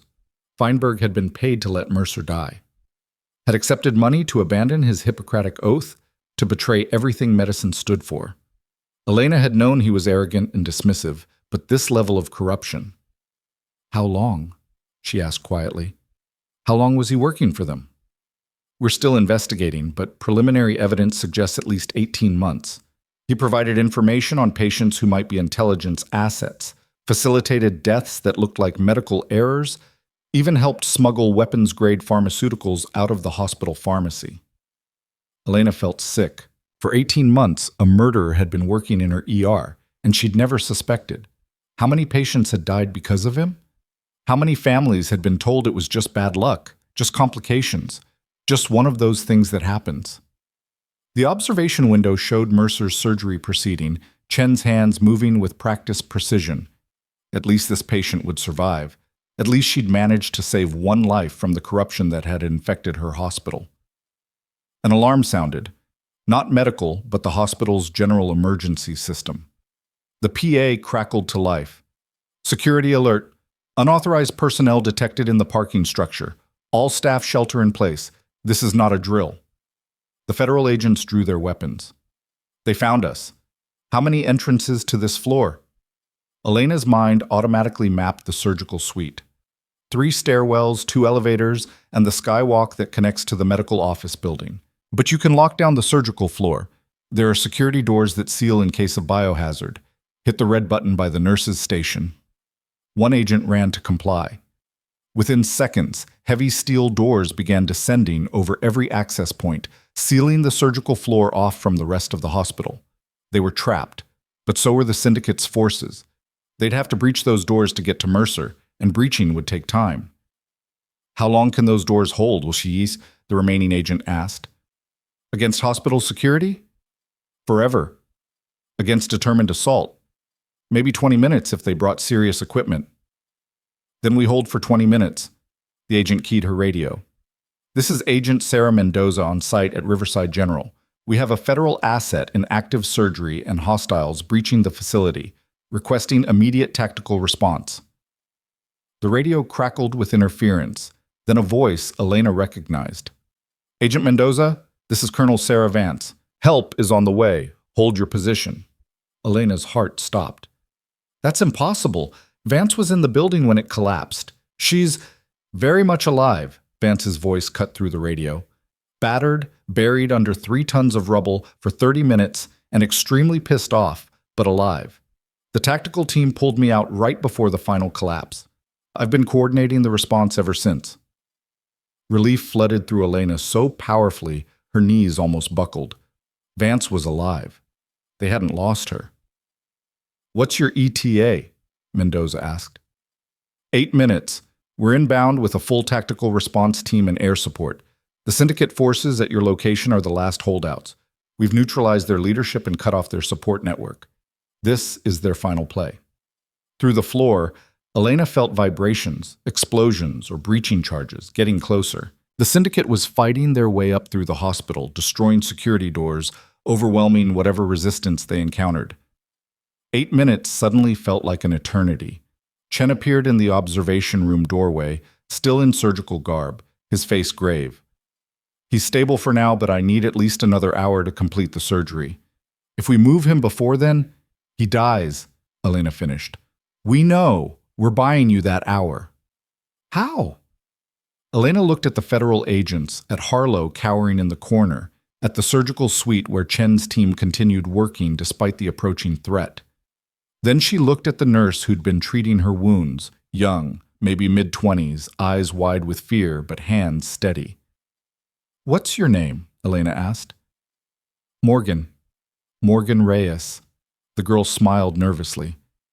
No relation, I think. Unless you have family and… Morgan, I need you to do something for me. Get to the pharmacy and bring back every sedative, every paralytic, every medication we can use as a weapon. Fast. Morgan nodded and ran. Elena turned to the federal agents. You have firearms, I have medical knowledge.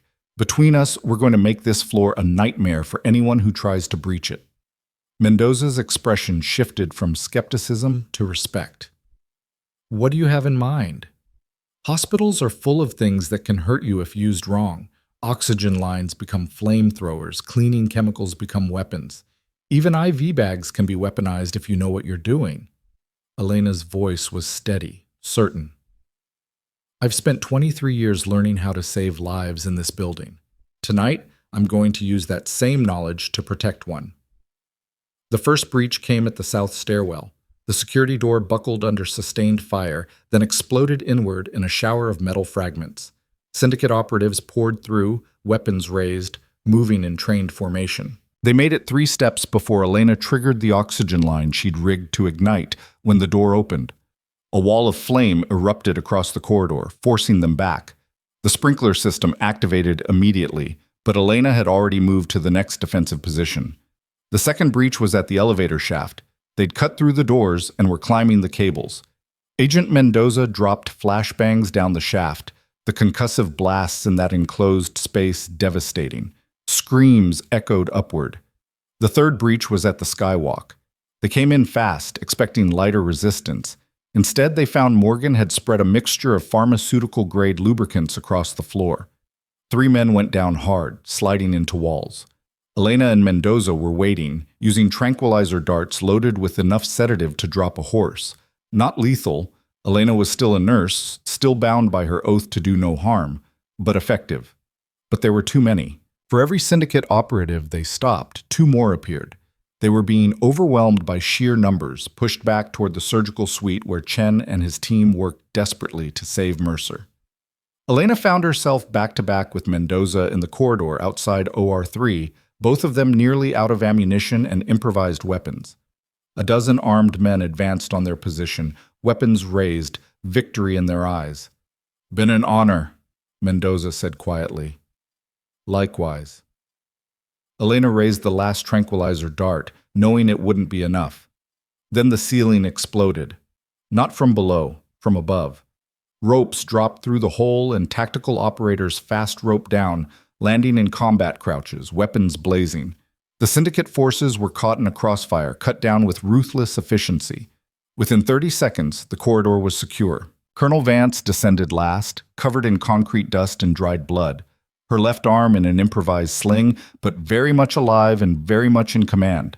She surveyed the scene, the makeshift defenses, the unconscious enemies, Elena and Mendoza standing defiant despite impossible odds. Nice work, Nurse Reyes. Remind me to recruit you for field operations. Elena sagged against the wall, letting the adrenaline drain away. I'll stick to nursing, thanks. Less exciting. After tonight, I doubt that. Vance keyed her radio. Surgical floor is secure, medical team, status? Chen's voice came through. Surgery complete.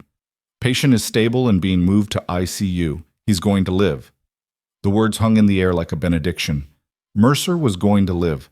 After everything, the torture, the exposure, the running, the fighting, he was going to survive. Vance turned to Elena. The USB drive, did it make it out? I gave it to Kathy Chen, my colleague. She was supposed to upload it from an internet cafe 3 blocks from the Meridian. We've been monitoring. The upload completed 15 minutes ago. Every news organization, every government oversight committee, Every watchdog group in the world now has complete documentation of the syndicate's operations. Names, dates, transactions, everything. It's over. They're finished. Elena closed her eyes, letting the relief wash over her. It was over. They'd won. "Come on," Vance said gently. "Let's get you treated properly. You've earned it." The next hours passed in a blur of medical treatment, debriefings, and the gradual realization that she'd survived something that should have killed her. Elena's injuries were treated. The bullet grazes stitched, the cracked ribs wrapped, the concussion monitored. She was given a private room, clean clothes, and told to rest. She couldn't. Her mind wouldn't stop replaying the events, analyzing everything, wondering what she could have done differently. A knock on the door interrupted her thoughts. Kathy entered, looking exhausted but triumphant. "You're alive. I saw the news reports and I thought—" She choked on the words and pulled Elena into a careful hug. "I'm alive. We're all alive. Well, most of us." Elena thought of Dr. Walsh, of the federal agents who'd died defending the facility, of the hospital staff caught in crossfire. "I uploaded everything," Kathy said, pulling back. "Every file, every document. It's everywhere now. They can't suppress it, can't hide it. The whole world knows what the syndicate did." A television in the corner was tuned to a news channel, the volume low. Elena watched as the anchor discussed breaking developments, mass arrests across 3 continents, politicians resigning, corporate executives being led away in handcuffs. The syndicate's network was collapsing in real time, pulled apart by the evidence Mercer had risked everything to bring home. "There's something else," Kathy said quietly. The hospital board convened an emergency meeting. Harlow and Feinberg are both out. So is half the administrative staff. Turns out the corruption went deeper than anyone realized. They're bringing in a completely new leadership team. And Elena, they want you to be part of it, Director of Emergency Services. Elena stared at her. "What?" "They're restructuring everything, putting medical professionals in charge instead of business people. They said after what you did tonight, after how you fought for your patient against impossible odds, you've proven you understand what this hospital should be about. They want you to help rebuild it." 23 years. 23 years of being dismissed, overlooked, told she was just a nurse. And now they wanted her to lead. "I'll think about it," Elena said finally. But before she could say more, another knock sounded. This time it was Colonel Vance, looking considerably cleaner but no less formidable. "Nurse Reyes, Captain Mercer is conscious. He's asking for you." Elena followed Vance to the ICU, where Mercer lay in the same bed she'd first treated him in, surrounded by the same monitors, the same equipment. But this time, his eyes were open, focused, aware. "You're the nurse," he said, his voice rough from intubation. "The one who wouldn't let them take me. I'm Elena Reyes, and yes, that was me. They briefed me, told me everything you did, everything you risked." His eyes were wet. "I don't know how to thank you. You already did. You survived. You brought back intelligence that's dismantling a criminal empire as we speak. That's thanks enough." Mercer shook his head slightly. "I was trained for this, prepared for it. You're a civilian who got caught in the crossfire and chose to fight anyway. That takes a different kind of courage." Before Elena could respond, activity in the hallway caught her attention. Federal agents were escorting someone in handcuffs, Vincent Harlow, being led away under arrest. He saw Elena through the ICU window and their eyes met for a brief moment. She saw the recognition there, the understanding that his dismissal of her had been the beginning of his downfall. She felt nothing, no satisfaction, no anger, just a hollow acknowledgement that justice was being served. "There's going to be a congressional hearing," Vance said, "multiple investigations. The evidence from Mercer's operation has implicated people at the highest levels of government and industry. They'll want you to testify." "About what?" "About how a nurse with no combat training held off a paramilitary assault, using nothing but medical knowledge and determination. About how the very people who tried to silence you were the ones who were compromised. Your testimony will matter, Elena. It'll show that sometimes the people on the ground see things that leadership misses."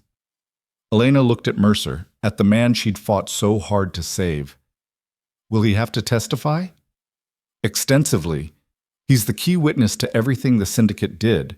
But he'll be protected, given a new identity eventually. The life he had before is over.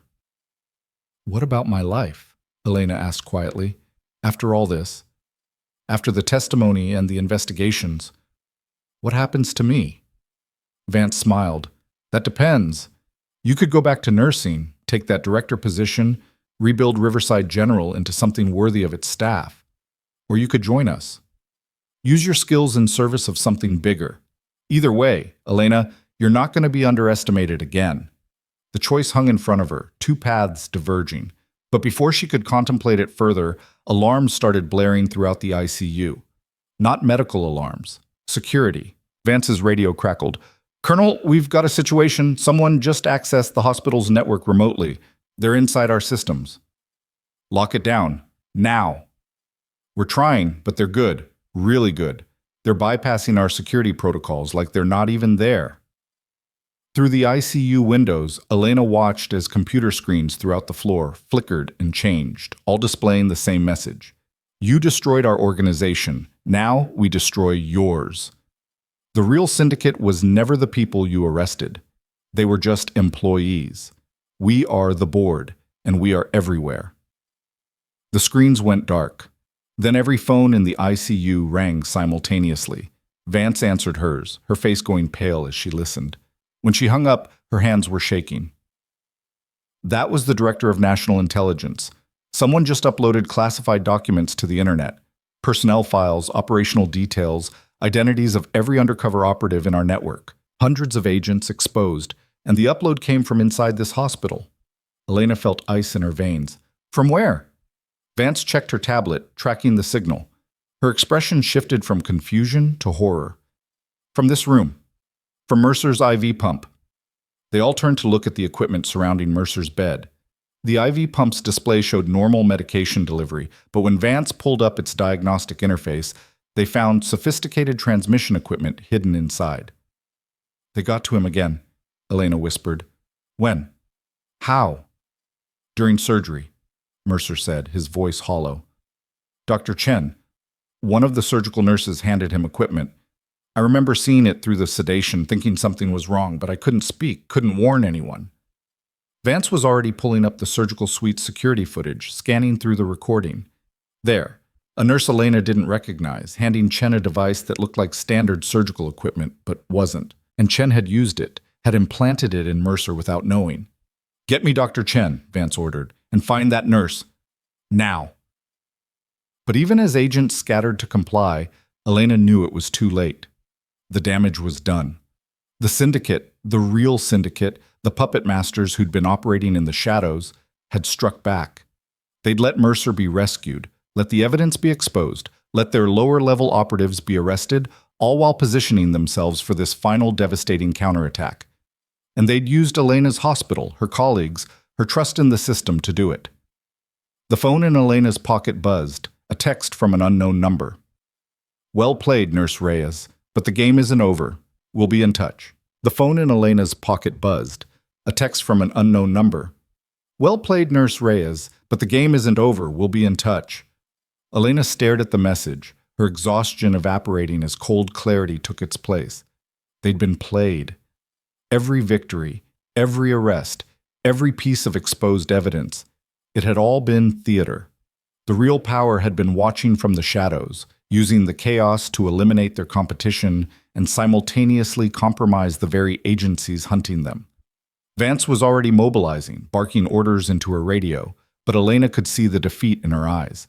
Hundreds of undercover operatives exposed, years of intelligence work destroyed, and the enemy had done it using Elena's hospital, exploiting the very trust she'd fought to protect.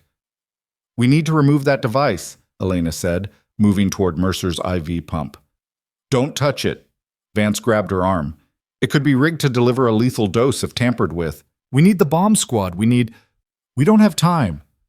Elena pulled free and examined the pump's external casing. Her hands weren't shaking anymore. The fear had burned away, leaving only the cold focus she used in trauma situations when every second counted. This is medical equipment. I know medical equipment. And whoever modified this wasn't a doctor or nurse. They were a technician following instructions.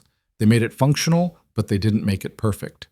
She pointed to a seam in the casing that didn't quite align, evidence of hasty modification. I can disable it, but you need to evacuate everyone else from this room first. Elena, if you're wrong, I'm not wrong.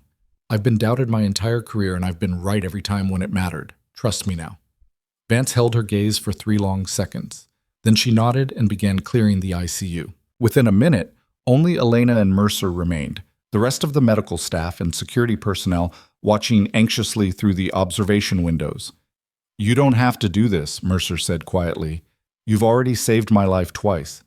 You don't owe me a third time. This isn't about you. Elena's hands worked carefully, removing the pump's outer casing with tools from the crash cart. This is about not letting them win, not letting them use my hospital, my profession, my oath to heal as a weapon. They crossed a line and I'm drawing it back. Inside the casing, she found exactly what she'd expected, sophisticated transmission equipment piggyback on the pump's circuitry. But there was also something else. A small vial of clear liquid connected to the medication line with a remote-activated valve. Vance had been right about the lethal failsafe. Elena's medical training cataloged the liquid immediately based on its appearance and the way it refracted light. Potassium chloride in concentrated form. If released into Mercer's IV, it would stop his heart within seconds. Clean, fast, looking like natural cardiac arrest to anyone who wasn't paying attention. But the valve mechanism was crude, relying on a simple electronic signal to open.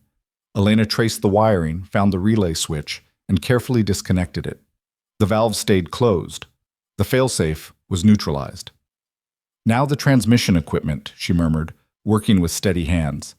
The device was more complex, designed to piggyback on the hospital's network through the pump's diagnostic connection.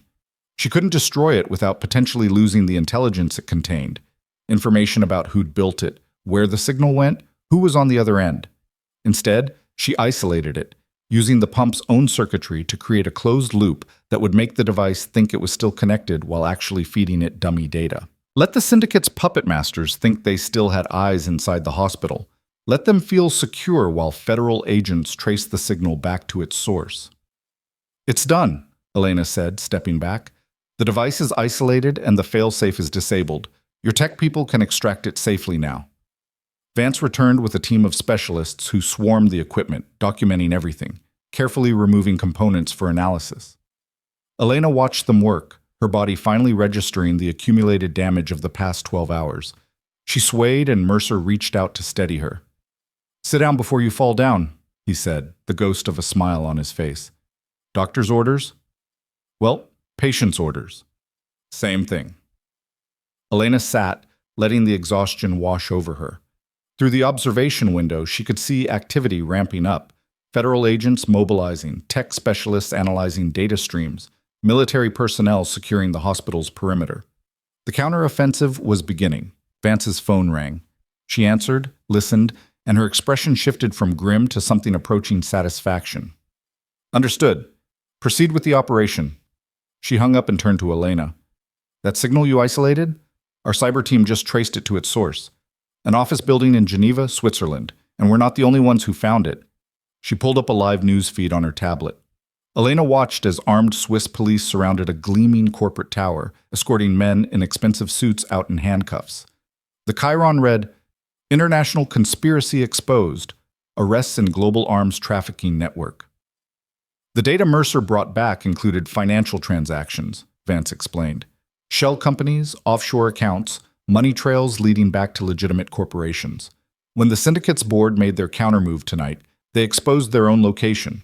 Our cyber team was waiting, and the moment they transmitted that classified data, we had them. More footage played across the screen. Arrests in London, arrests in Hong Kong, arrests in Dubai. Powerful people being pulled from limousines, from penthouse apartments, from private jets.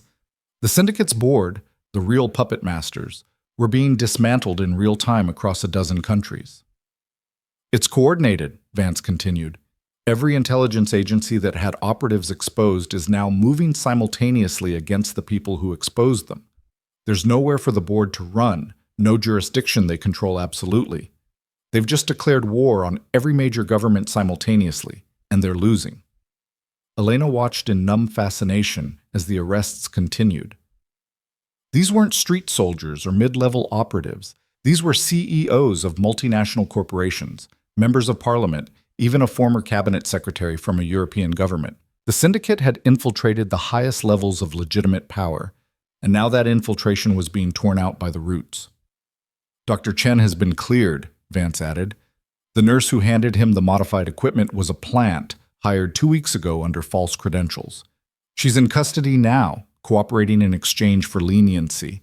Chen had no idea he was being used. Relief flooded through Elena. Chen was a good doctor, a good man. Knowing he'd been an unwitting pawn rather than a traitor made the betrayal somewhat easier to bear. "What about the nurse?" Elena asked. "What did she tell you?" "That she was recruited by someone claiming to be from a medical equipment company, asked to swap out standard supplies for updated models during specific procedures. She was paid $10,000 in cash and told it was a product trial. She didn't know about the hidden technology, didn't know what she was really doing." "And you believe her?" Vance's expression hardened. "We're verifying her story.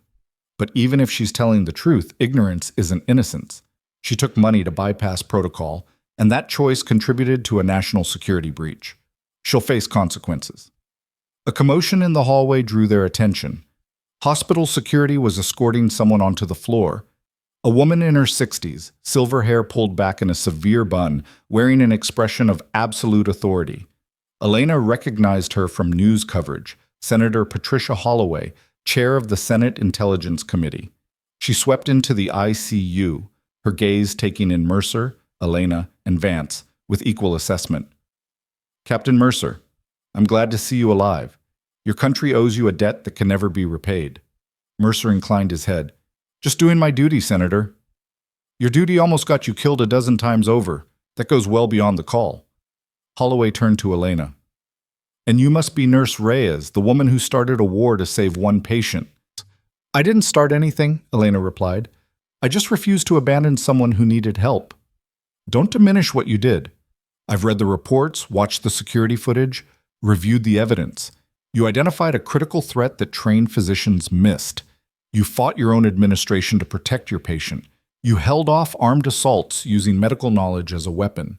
And when given the opportunity to save yourself, you chose to risk everything to deliver intelligence that's currently dismantling a global criminal network." Holloway's voice softened slightly. "That's not just doing your job, Nurse Reyes. That's heroism." Elena didn't know what to say. She'd spent 23 years being told she was just a nurse, that her observations didn't matter, that she should stay in her lane. Having a United States senator call her a hero felt surreal. "I'm here to inform you that the Senate will be conducting a full investigation into how the syndicate infiltrated our institutions," Holloway continued. "We'll be calling witnesses, examining failures at every level, and implementing reforms to ensure this never happens again. Your testimony will be crucial to that process." "What about the hospital?" Elena asked. "What about the corruption here?" "Riverside General is being placed under federal oversight, pending a complete audit. The board of directors has resigned en masse. Several administrators, including Mr. Harlow and Dr. Feinberg, are facing criminal charges. The hospital will be restructured from the ground up." Holloway paused. "And the new director of the restructuring committee has specifically requested your input on how to rebuild a medical institution that values the expertise of all its staff, not just physicians and administrators." "Who's the new director?" "Me." The voice came from the doorway, and Elena turned to see a woman in her 50s with kind eyes and tired features. Dr. Patricia Morrison, a legendary surgeon who'd spent 30 years advocating for nursing rights and interdisciplinary collaboration. Elena had heard her speak at conferences, had admired her from a distance, but never imagined working with her directly. Morrison entered the ICU, extending her hand to Elena. "I've spent my career fighting the kind of hierarchical nonsense that almost got Captain Mercer killed. When I heard what happened here, how nurses identified critical issues that physicians ignored, how administrative greed corrupted medical judgment, I knew this was where I needed to be. Help me fix this place, Elena. Help me build something better." The offer hung in the air like a lifeline. Elena could stay at Riverside General, could rebuild it into the kind of hospital she'd always dreamed of working in. Or she could walk away, start fresh somewhere else, Leave the memories and trauma behind. Before she could answer, Vance's radio crackled. Colonel, we have a situation. The tech team analyzing the transmission device found something. You need to see this. They moved to a secured conference room where specialists had set up a mobile analysis station. The lead technician, a young man with exhausted eyes, pulled up data on multiple screens. The device wasn't just transmitting classified data. It was also receiving. Someone was sending instructions, real-time commands, and we traced those commands to their origin point. He brought up a map showing signal paths converging on a single location. Elena's blood ran cold when she saw where it pointed. Copper Hill City Hall. We think someone in local government has been coordinating syndicate operations in this region, the technician explained, using their position to provide cover, to delay investigations, to ensure favorable outcomes. And based on the timing of these transmissions, they were actively directing tonight's assault. Vance was already on her phone, coordinating with local law enforcement. I want every person in that building detained and questioned. No one leaves until we identify our target. There's more, the technician said quietly. The last transmission, sent about 10 minutes ago, was a deletion command. Whoever's at City Hall just tried to wipe their entire digital footprint. But we caught it in progress, recovered fragments, including this. He brought up an email thread showing correspondence between someone using the pseudonym Architect and various syndicate operatives. The emails detailed operations, discussed targets, planned the assault on Riverside General, and they were signed with a distinctive signature that included a municipal email address. The mayor's office, Mayor Richard Castellano, Vance read aloud, elected 4 years ago on an anti-corruption platform, previously worked in private security and defense contracting, well-liked, politically connected, considered a rising star. She looked up, her expression grim, and apparently deeply embedded with the syndicate. Elena remembered Castellano's face from campaign posters, from news coverage of ribbon-cutting ceremonies and community events. He'd visited Riverside General once, shaking hands with staff, praising the hospital's service to the community. The memory felt poisoned now. He'll have protection, Vance said.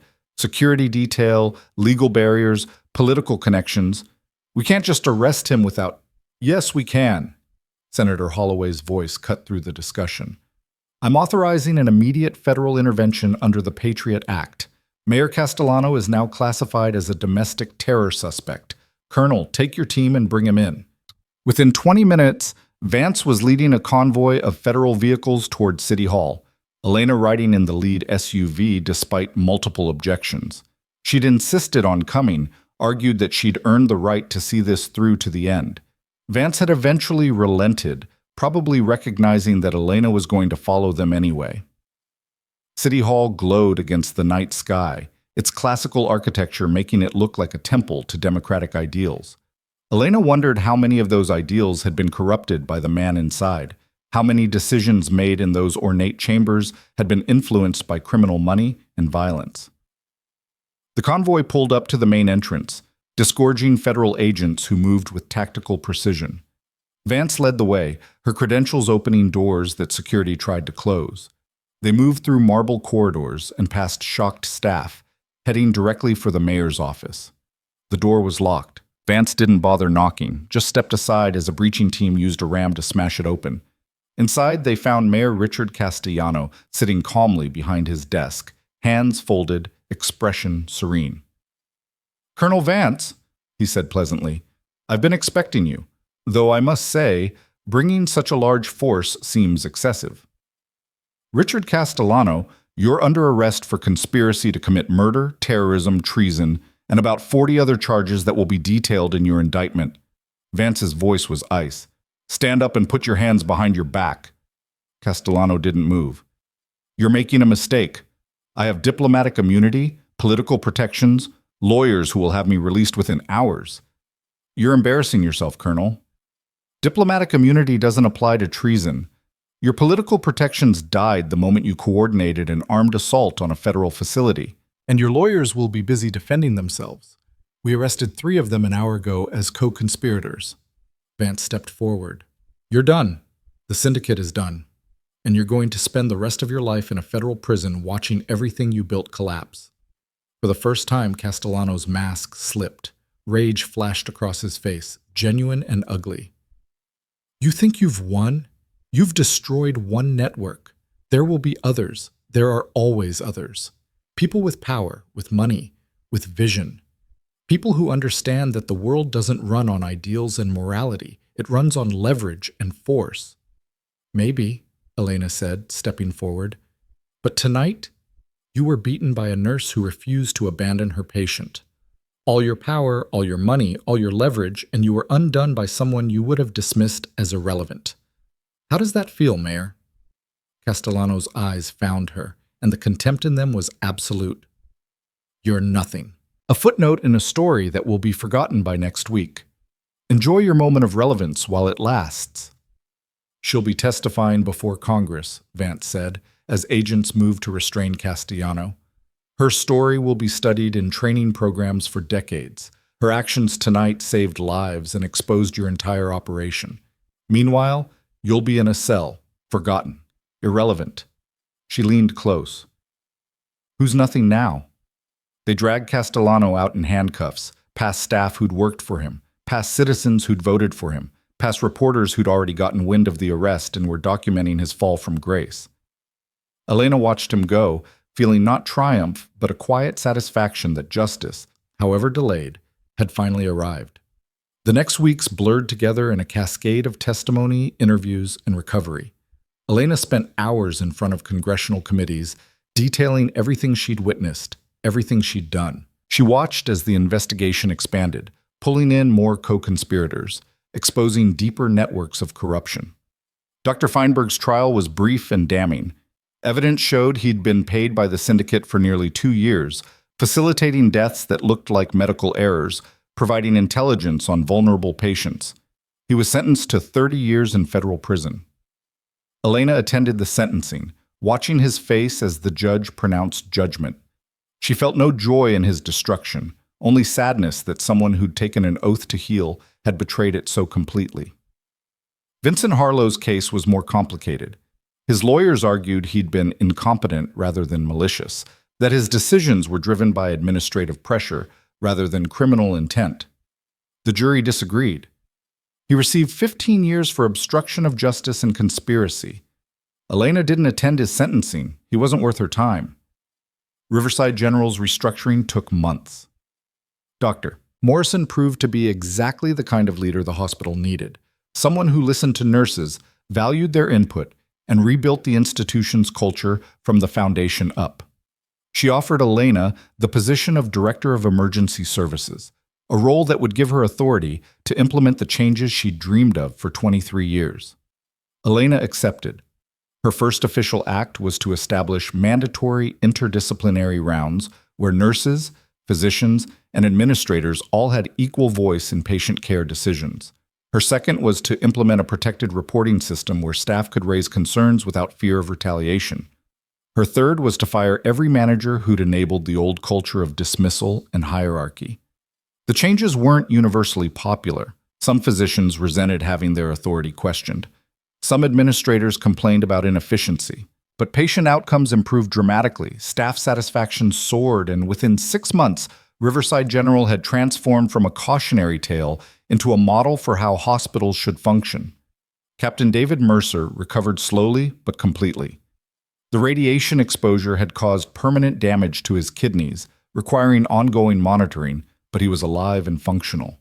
The military awarded him the Distinguished Service Cross for his actions during his capture and escape. Elena attended the ceremony, watching as a general pinned the medal to his uniform while cameras flashed. Afterward, Mercer found her in the crowd. "I'm retiring," he said. "Medical discharge. The exposure means I can't go back to active operations." "What will you do?" "I've been offered a position training new operatives, teaching them how to survive when everything goes wrong, how to keep going when they've got nothing left." He smiled. "Figured I'm qualified." "More than qualified." Elena hesitated, then added, "Thank you for what you did, for risking everything to expose the truth." "I was just doing my duty. You're the one who risked everything when you didn't have to, when you could have walked away." His expression turned serious. "That USB drive, the intelligence I brought back, It's already prevented 3 major weapons deals, stopped chemical weapons from reaching terror groups, saved countless lives. And it only mattered because you made sure I survived to deliver it. Every life that intelligence saves, that's on you too. The weight of it settled on Elena's shoulders, but it didn't feel heavy. It felt right. Colonel Vance visited Elena at the hospital several months after the crisis, ostensibly for a routine follow-up on the investigation. But Elena suspected there was more to it when Vance asked to speak privately in her office. "The position I offered you," Vance began without preamble, "to join us as an operative. It's still open." Elena had expected this. "I'm rebuilding a hospital, training the next generation of emergency nurses, making sure what happened here never happens again anywhere else. That's where I need to be. I understand, but I want you to know the offer is permanent. If you ever change your mind, if you ever want to use your skills in a different arena, we'll be waiting." Vance stood to leave, then paused. "You're wasted in administration, Elena. You're brilliant in crisis, unshakable under pressure. The world needs people like you on the front lines." "The ER is a front line," Elena replied. "Every day we fight to save lives against impossible odds. I've been doing it for 23 years and I'm going to keep doing it. Maybe not with my hands anymore, but by making sure the people who do have the tools and authority they need to succeed." Vance smiled. "Fair enough, but if you ever get bored, I'll let you know." 6 months after the syndicate's collapse, Elena received an invitation to speak at the National Healthcare Leadership Conference. The topic: When Expertise Meets Authority, Empowering All Voices in Medical Decision-Making. She'd never been much of a public speaker, preferred working directly with patients and staff, but Dr. Morrison had insisted. "Your story needs to be told," Morrison had said. "Not just what you did, but what it represents. Every nurse who's been dismissed, every medical professional whose expertise has been ignored, they need to know that fighting back matters." Elena stood at the podium looking out at 2,000 faces: nurses, doctors, administrators, policymakers. She'd prepared remarks, statistics about patient outcomes when nursing input was valued, studies on the benefits of collaborative medical decision-making. But as she looked at that sea of expectant faces, she set her notes aside. 23 years ago, I became a nurse because I wanted to help people," she began. "I wanted to be there in moments of crisis, to be the person who made the difference between life and death. And for 23 years, I did that job. I saved lives. I held hands. I made impossible decisions under unbearable pressure. And for 23 years, I was told I was just a nurse." She paused, letting the words sink in. Just a nurse. As if expertise earned through decades of experience somehow mattered less than a medical degree. As if being on the front lines every single day didn't teach me things that someone in an administrative office or a specialist practice could never learn. As if my voice, my insights, my instincts were somehow less valuable because of my title. The room was absolutely silent. 6 months ago, I fought an entire hospital administration to save one patient. I was right. They were wrong. And when I refused to back down, they tried to have me fired, physically removed, silenced. They failed. Not because I had power or authority or political connections. They failed because I was right, and I refused to pretend I wasn't. Elena's voice strengthened. That patient is alive today because I trusted my expertise over their hierarchy. Hundreds of undercover operatives are safe because I wouldn't abandon someone in need. A global criminal network was dismantled because I saw what others missed, not despite being just a nurse, because I was a nurse, with all the knowledge and experience and insight that comes with that role. She gripped the podium. We need to stop apologizing for our expertise. Stop deferring to hierarchy when we know we're right. Stop accepting systems that value credentials over competence. Every person in this room has knowledge that matters, skills that save lives, insights that make the difference. And we owe it to our patients to demand that those voices be heard. The applause started slowly, then built into a roar. Elena saw nurses in the audience standing, tears streaming down their faces. She saw physicians nodding in agreement. She saw administrators taking notes, actually listening.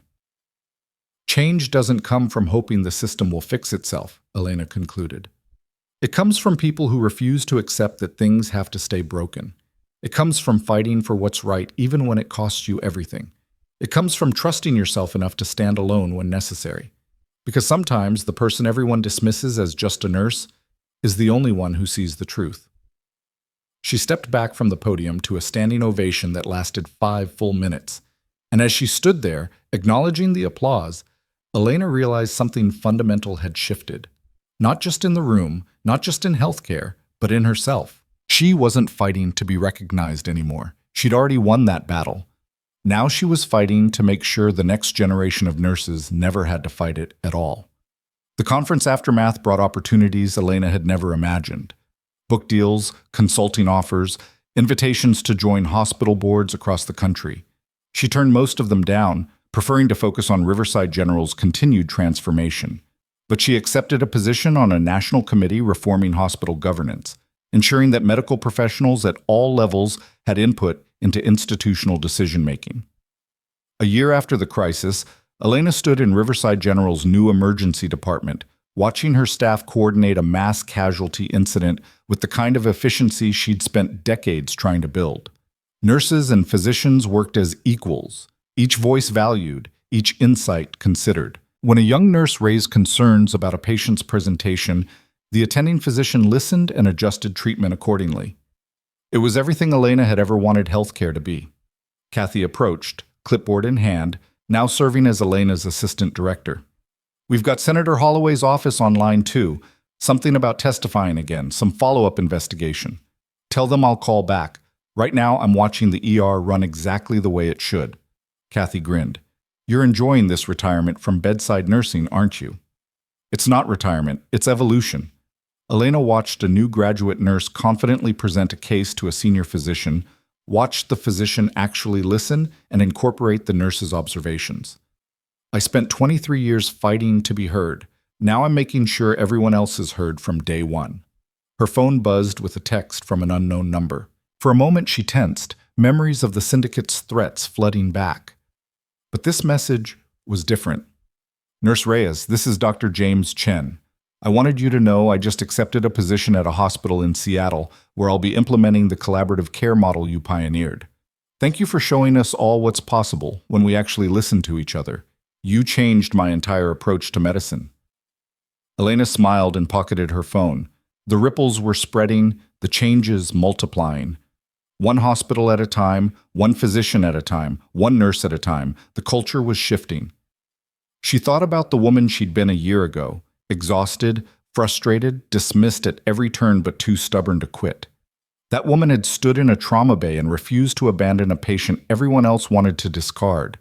That decision had cascaded into everything that followed. "Elena?" Kathy's voice pulled her from her thoughts. "The mayor's office just called. The new mayor, Mayor Williams, wants to present you with the city's Medal of Valor next week. They're calling it recognition for extraordinary courage in the face of danger. Tell them I'll accept on one condition. They also honor Dr. Walsh and the federal agents who died defending the hospital, and every nurse who's ever fought to have their voice heard and been ignored." Elena's voice was firm. This isn't about one person's courage. It's about everyone who refuses to stay silent when lives are at stake. That evening, as Elena prepared to leave for the day, she took one last walk through the emergency department. The night shift was settling in, the rhythm of the ER pulsing with its familiar organized chaos. She saw competent hands, heard confident voices, watched a machine finally functioning the way it was designed to. Near the trauma bay where everything had started, she paused.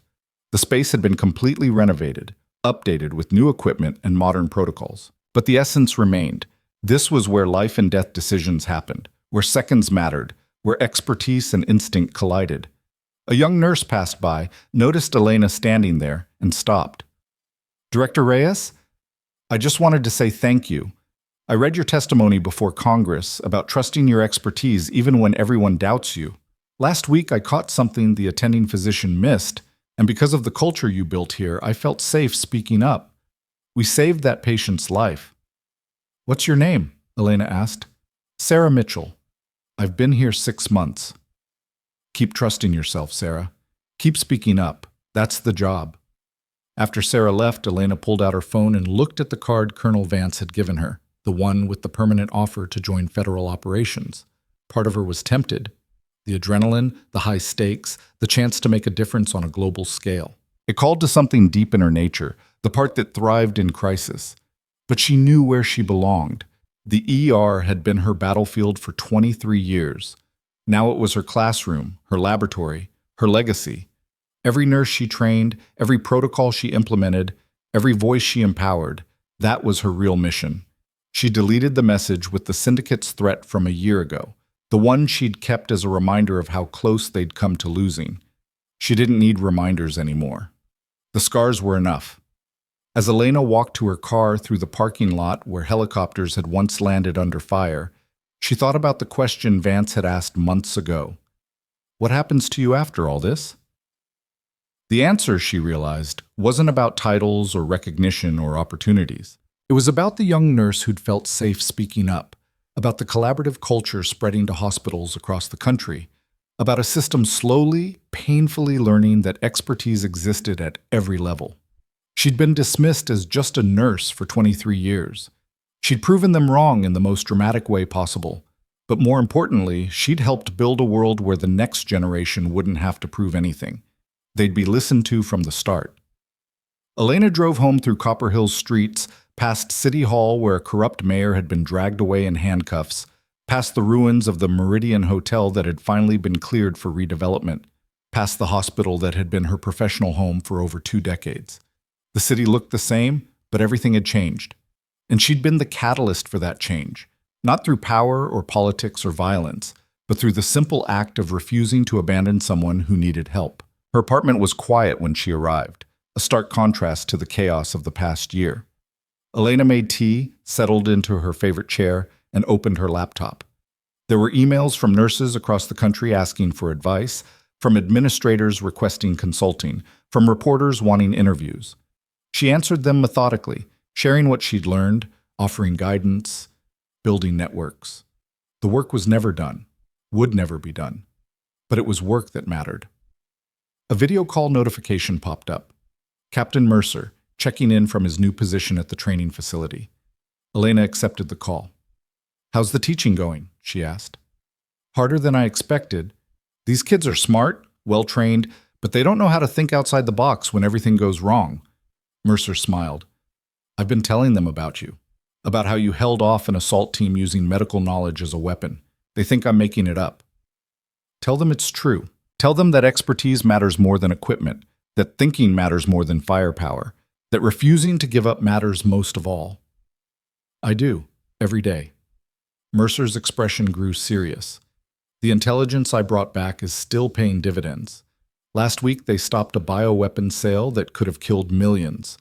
The week before, they prevented a dirty bomb attack in Paris. All because you made sure I survived to deliver that USB drive.